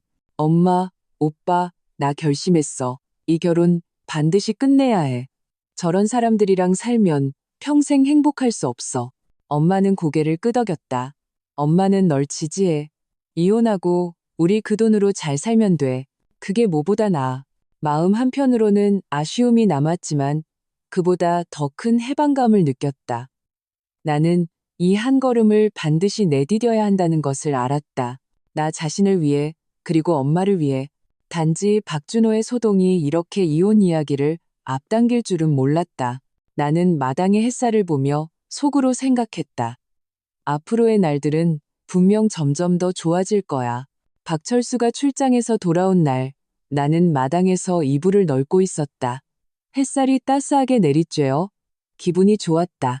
곧 닥칠 폭풍을 전혀 예상하지 못했다. 마당 문이 삐걱 소리를 내며 열렸다. 박철수가 가방을 메고 들어왔다. 얼굴은 먹구름이 낀 것처럼 어두웠다. 그는 가방을 바닥에 던지고 다짜고짜 물었다. 김지연, 너 정말 나랑 이혼할 거야? 나는 이미 마음의 준비가 되어 있었다. 돌아서서 평온하게 말했다. 응, 결심했어. 미쳤어? 박철수는 목소리를 높였다. 고작 준호가 돈 달라고 한 것 때문에? 걔가 잘못한 거 알아. 내가 대신 사과할게. 그러면 안 돼? 그 일 하나 때문이 아니야. 나는 그를 보며 한자 힘주어 말했다. 몇 년 동안 당신은 나를 한 번도 가족으로 생각하지 않았어. 당신 엄마랑 동생이 나를 괴롭힐 때 당신은 언제나 그들 편이었어. 나 이제 지쳤어. 내가 우리 엄마 화나게 할까봐 그랬지. 박철수는 미간을 찌푸렸다. 엄마는 연세도 많으시고 몸도 안 좋으신데 내가 어떻게 엄마랑 맞서 싸워. 그럼 나는? 내 눈가가 붉어졌다. 나는 서러워도 괜찮다는 거야? 박철수 씨, 부부는 서로 이해하는 거지. 한쪽만 계속 참는 게 아니야. 이야기를 나누는 사이 최 여사도 따라 들어왔다. 들어오자마자 나를 가리키며 욕을 퍼부었다. 잘했다, 김지연. 이 배은망덕한 것. 우리 박씨 집안에서 널 몇 년 동안 먹여 살렸는데 감히 이혼을 해? 어림도 없어? 어머니, 여긴 어떻게 오셨어요? 박철수는 좀 놀란 듯 했다. 내가 안 오면 되겠니? 최 여사는 나를 노려보았다. 내가 안 왔으면 이 집안이 너 때문에 풍비박산 났을 거야. 김지연 똑똑히 들어. 이혼하고 싶으면 몇 년 동안 우리 집에서 먹고 마신 거 다 갚아. 안 그러면 여기서 한 발짝도 못 나가. 내가 당신들 집에서 소처럼 일하고 늙으니 젊은이 시중 들었는데 그깟 먹고 마신 게 뭐라고요? 나는 냉소했다. 갚으려면 오히려 당신들이 내 몇 년 동안의 수고비를 갚아야죠. 무슨 헛소리야. 최 여사는 펄쩍 뛰었다. 누가 너보고 소처럼 일하라고 했어? 그건 네가 며느리로서 해야 할 도리야. 도리? 나는 한 걸음 앞으로 다가가 그녀를 똑바로 쳐다보았다. 내 도리가 당신들 보모 노릇하는 거였어요? 박준호한테 이리저리 불려다니는 거였어요? 아플 때 따뜻한 밥 한 끼 못 먹는 거였어요? 최 여사님, 양심에 손을 얹고 말해보세요. 당신이 어른 자격이 있어요? 최 여사는 내 말에 얼굴이 불그락푸르락해지더니 손을 들어 나를 때리려 했다. 이 천한 것이 감히 나한테 그런 말을 해? 엄마가 재빨리 그녀를 막아섰다. 당신 지금 뭐 하는 거요? 사람을 치려고 해? 우리도 가만히 안 있을 거요. 큰오빠도 방에서 나와 내 앞을 막아섰다. 말씀을 곱게 하세요. 손찌검이라니 이게 무슨 짓입니까? 최 여사는 우리 쪽 사람이 많은 것을 보고 더 이상 기세 부리지 못하고 나를 가리키며 소리쳤다. 두고 봐. 이 일 그냥 안 끝나. 우리 박씨 집안이 며느리였느라 돈을 얼마나 썼는데 이혼하려면 우리한테 보상해야 해. 보상? 나는 기가 막혀 웃음이 나왔다. 보상은 오히려 당신들이 해야죠. 내가 몇 년 동안 받은 서러움은 돈으로 계산할 수 없어요. 박철수 씨, 당신 양심이 조금이라도 있다면 당장 나랑 이혼 수속 밟으러 가요. 당신 엄마 여기서 더 망신당하게 하지 말고. No. 박철수는 나를 한 번 보고 최 여사를 한 번 보고 난처한 표정을 지었다. 지연아, 그냥 좀 더 참으면 안 돼? 우리 엄마는 그냥 성격이 좀 안 좋으신 거지 악의는 없으셔. 참으라고? 나는 그의 말을 끊었다. 나 10년 참았어. 이제 됐어. 오늘 이혼해야겠어. 당신이 동의 안 하면 나 법원에 소송 걸 거야. 최 여사는 그 말을 듣고 당황했다. 소송? 네가 감히? 너 정말 죽고 싶구나. 내가 왜 못해? 나는 허리를 꼿꼿이 폈다.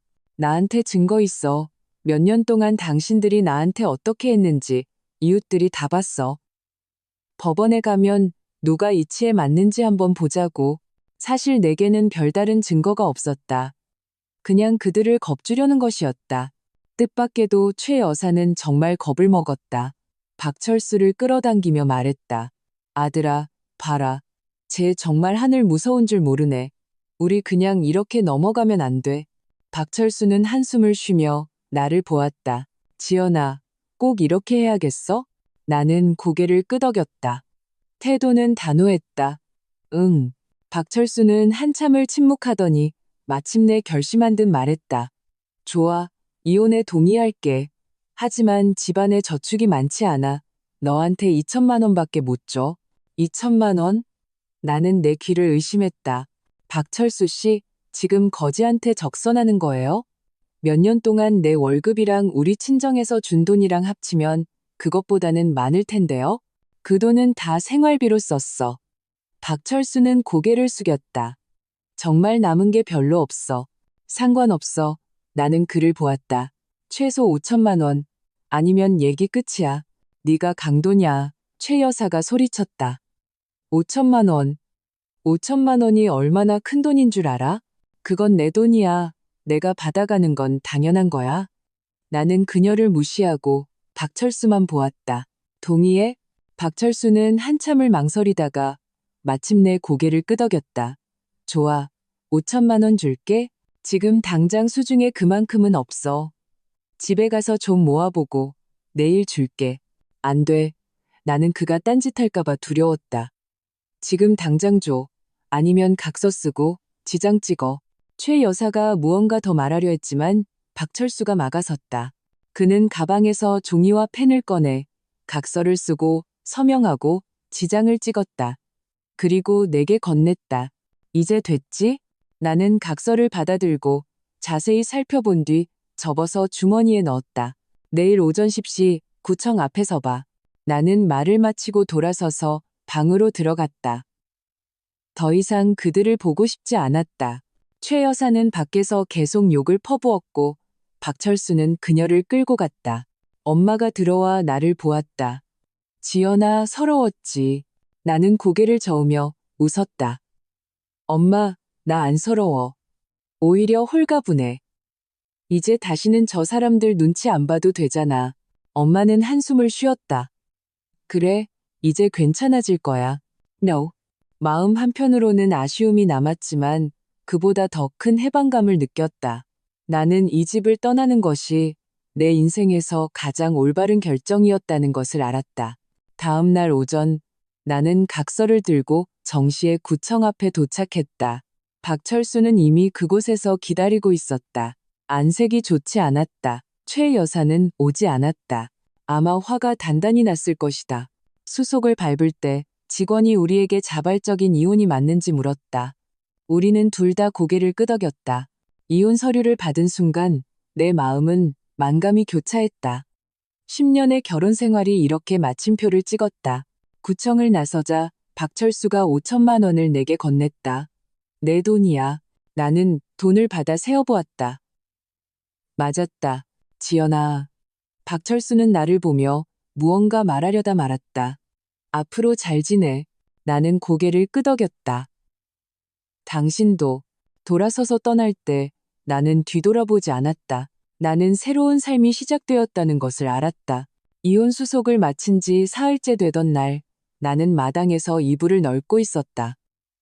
마당 문 밖에서 시끄러운 소리가 들려왔다. 고개를 들어보니 최 여사가 박준호를 데리고 뒤에는 몇몇 동네 사람들과 함께 문 앞에서 욕을 퍼붓고 있었다. 최 여사는 머리가 헝클어지고 얼굴에는 눈물 자국이 있었다. 나를 보자마자 달려들었지만 큰오빠가 막아섰다. 그녀는 내 코를 가리키며 손톱으로 유리 긁는 듯한 날카로운 목소리로 소리쳤다. 김지연, 이 뻔뻔한 것. 우리 박씨 집안 돈을 사기쳐서 빼돌리고 도망가려고 해? 오늘 내가 내 입을 찢어버릴 거야. 나는 가슴이 철렁했다. 순순히 물러날 사람들이 아니었구나. 엄마가 방에서 나와 미간을 찌푸리며 물었다. 최 여사, 아침부터 사람들 데리고 와서 우리 집에서 무슨 소란이오? 우리가 당신들한테 잘못한 거 없소? 잘못한 게 없어? 최 여사는 바닥에 주저앉아 허벅지를 치며 울부짖었다. 여러분, 와서 보세요.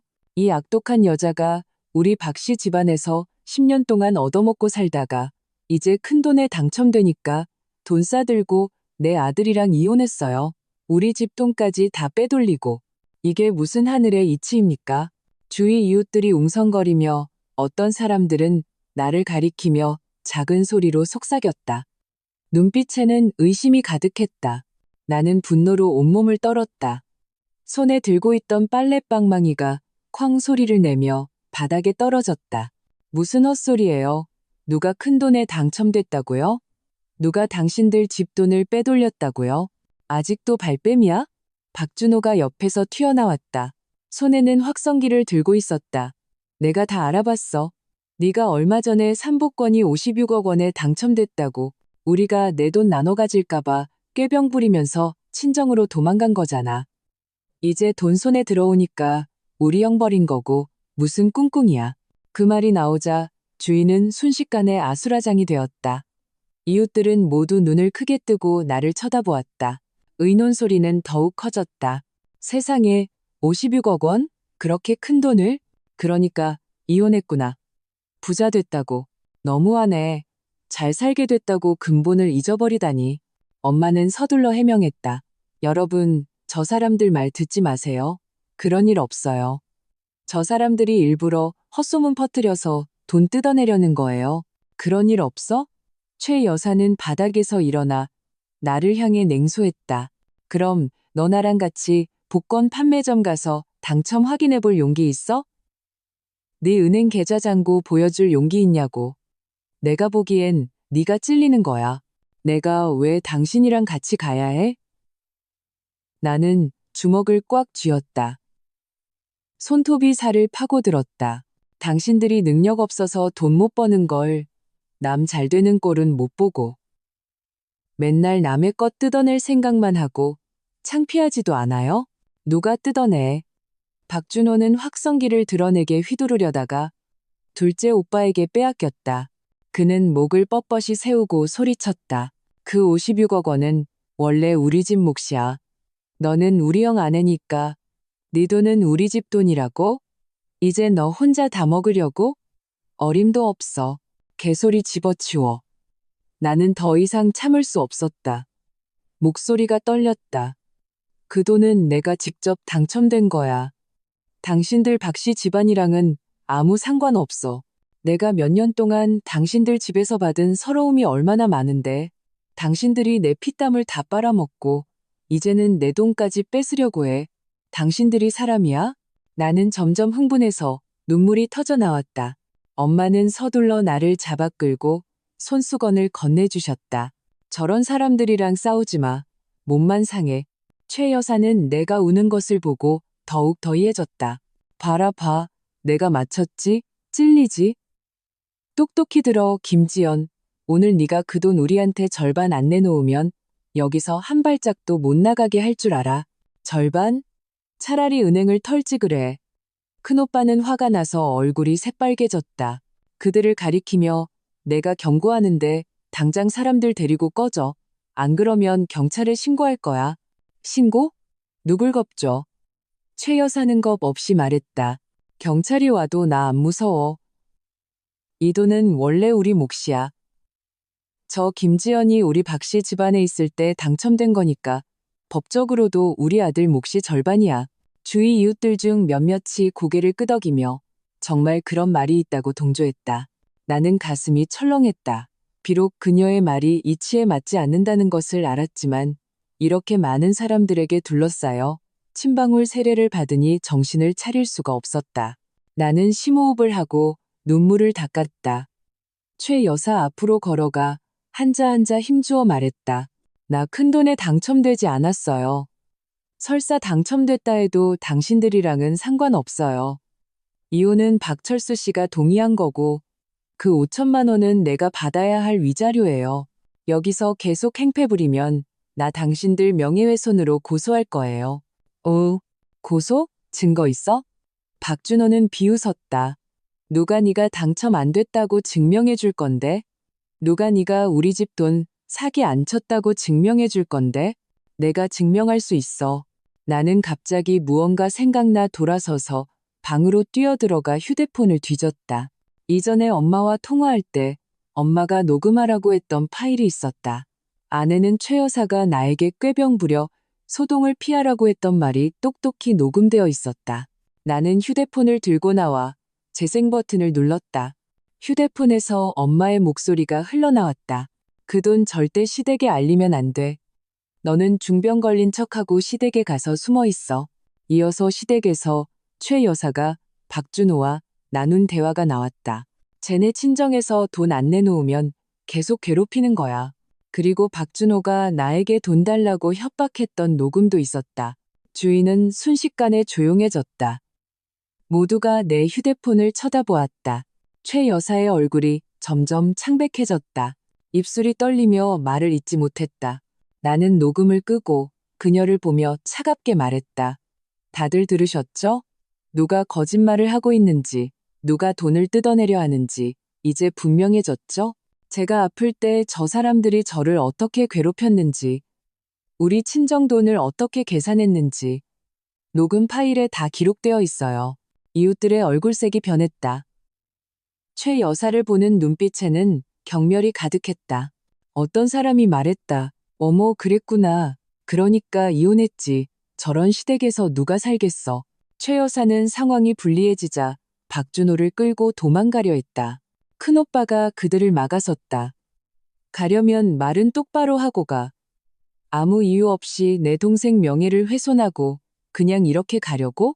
박준호는 여전히 억지를 부리려 했지만 옆에 있던 이웃에게 제지당했다. 준호야, 그만해.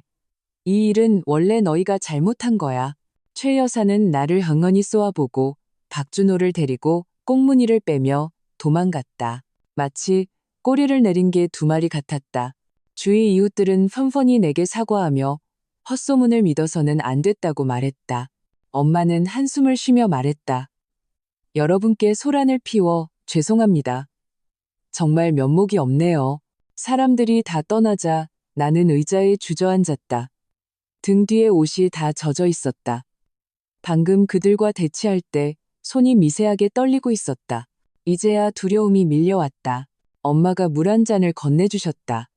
놀랐지? 방금 정말 아슬아슬했다. 네가 녹음해둬서 다행이지? 나는 고개를 끄덕이고 물 한 모금 마시고 나서야 진정할 수 있었다. 저도 저 사람들이 저렇게 뻔뻔할 줄은 몰랐어요. 감히 사람들 데리고 와서 헛소문을 퍼뜨리다니. 이게 끝이 아닐 거야. 큰오빠는 미간을 찌푸렸다. 저 사람들 분명 포기 안 할 거야. 우리 조심해야 해. 나는 마음속으로 분명히 알았다. 이것은 시작에 불과했다. 최 여사와 박준호 같은 사람들은 쉽게 포기하지 않을 것이다. 하지만 나는 이미 두렵지 않았다. 터뜨려야 할 얼굴은 이미 터뜨렸다. 앞으로 그들이 어떤 수작을 부리든 나는 받아낼 것이다.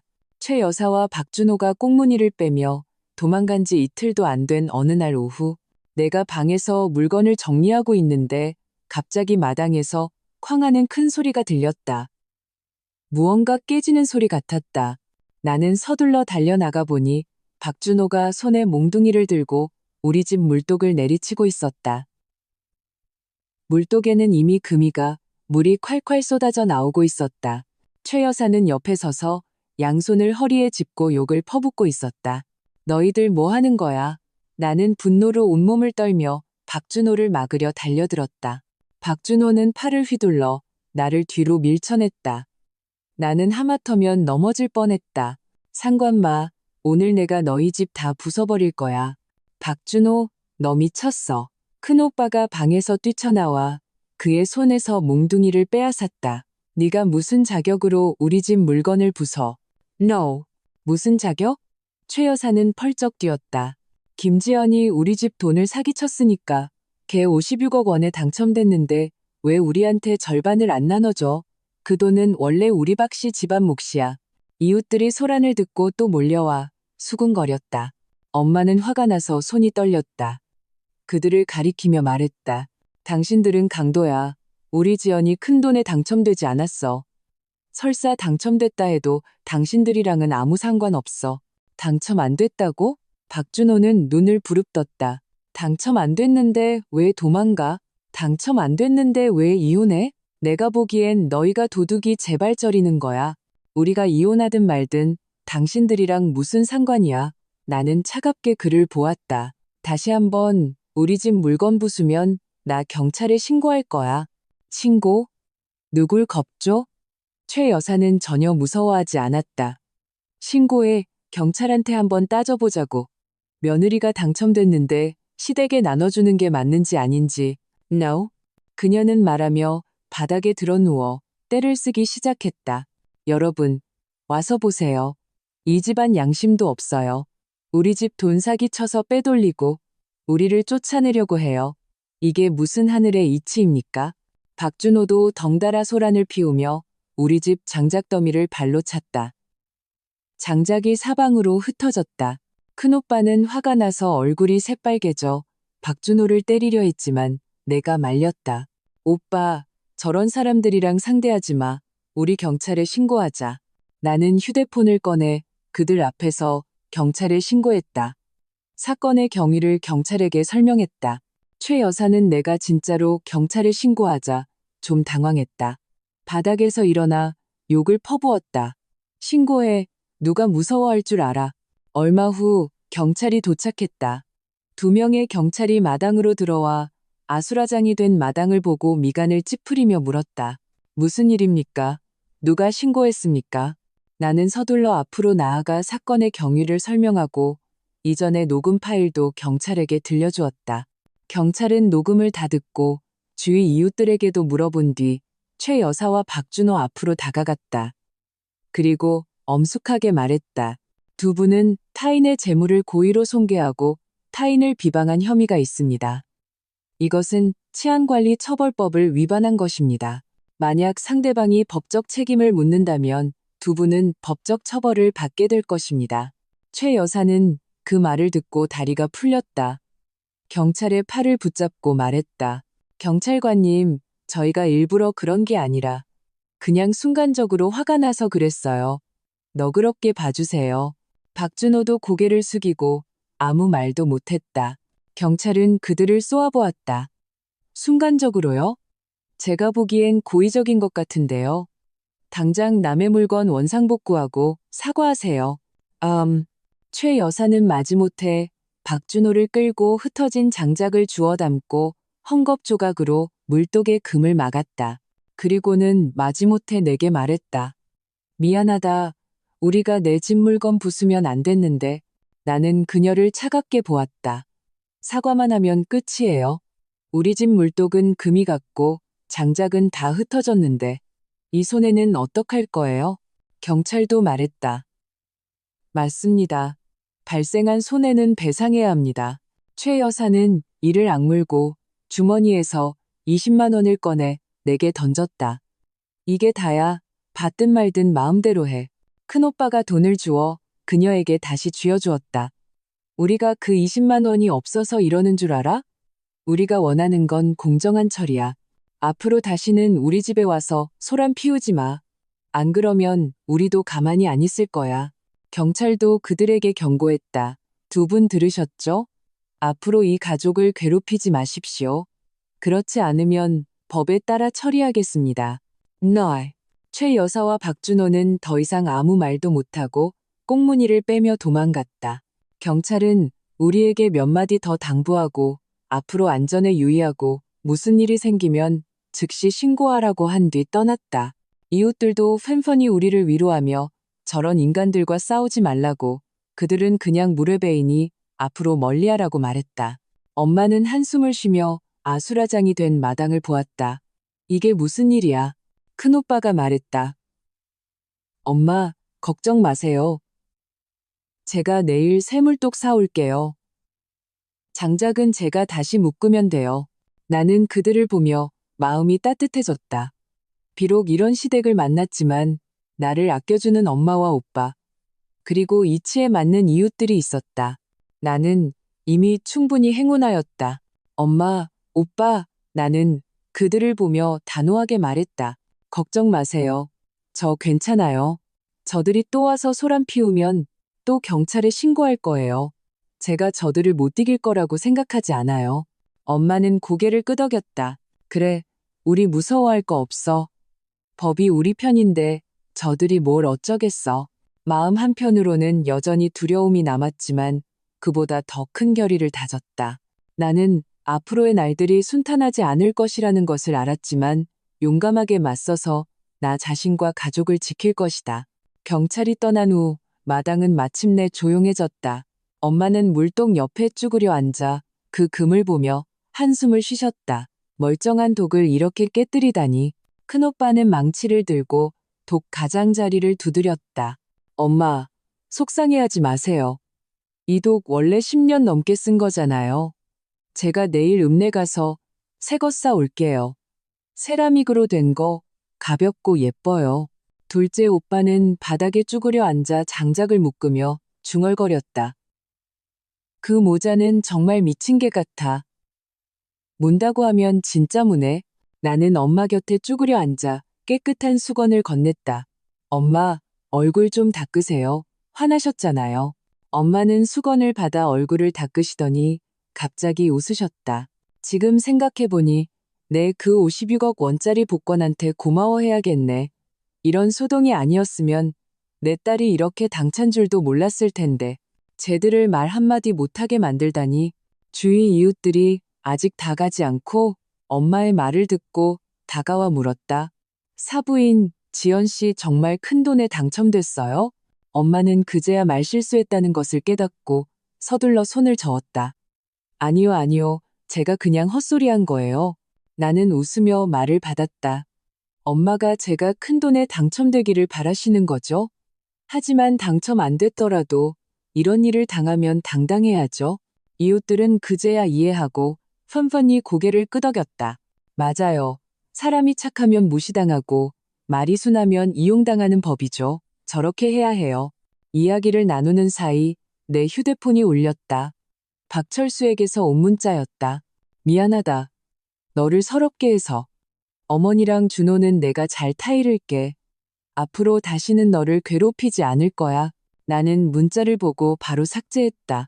지난 일은 그냥 지나가게 두자. 다음 날 아침, 큰오빠는 정말로 쇠물독을 사왔다. 하늘색 세라믹 독이 마당에 놓이니 반짝반짝 빛이 났다. 둘째 오빠도 장작을 다시 깔끔하게 묶고 장작더미 옆에 나무 판자를 세워 다시는 발로 차지 못하게 했다. 엄마는 갈비찜을 한솥 끓이셨다. 그 냄새가 마당 가득 퍼졌다. 식사 때 엄마는 내게 갈비를 덜어주시며 말씀하셨다. 많이 먹고 몸보시네. 그동안 고생한 거 다 보충해야지. 나는 웃으며 고개를 끄덕였다. 마음이 따뜻했다. 오후에 나는 은행에 가서 돈을 좀 찾아 엄마에게 새 속옷을 사드리고 큰오빠와 둘째 오빠에게는 각각 새 구두를 사드렸다. 그들은 선물을 받고 입으로는 돈 낭비했다고 하시면서도 얼굴에는 웃음이 가득했다. 날은 그렇게 하루하루 평온하고 안정적으로 지나갔다. 최 여사와 박준호는 정말로 다시는 소란을 피우지 않았다. 듣자 하니 박준호의 약혼은 깨졌다고 했다.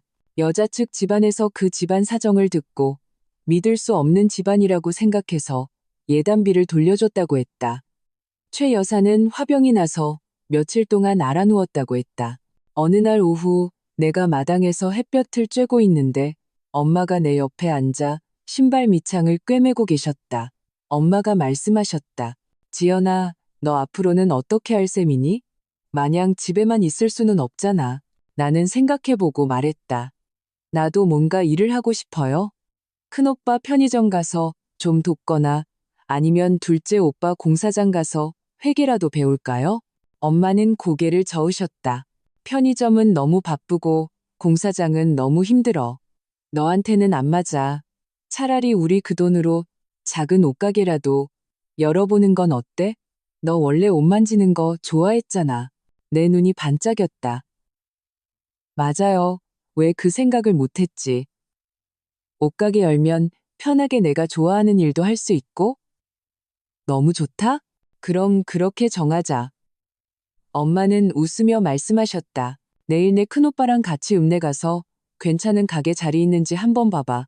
다음 날 나는 큰오빠와 읍내를 한 바퀴 돌아보았다. 정말로 괜찮은 가게 자리를 찾았다. 중심가에 위치해 있었고 위치도 좋고 임대료도 비싸지 않았다. 우리는 그 자리에서 바로 계약금을 내고 가게를 계약했다. 그 후 며칠 동안 나는 가게 인테리어를 하고 물건을 떼고 디자인을 고르느라 정신없이 바빴다. 매일 바쁘게 움직였지만 마음은 너무나 충실했다. 엄마도 나를 도와주시고 큰오빠와 둘째 오빠도 시간이 날 때마다 와서 손을 보태주었다. 옷가게 개업날 많은 이웃들이 와서 축하해 주었다.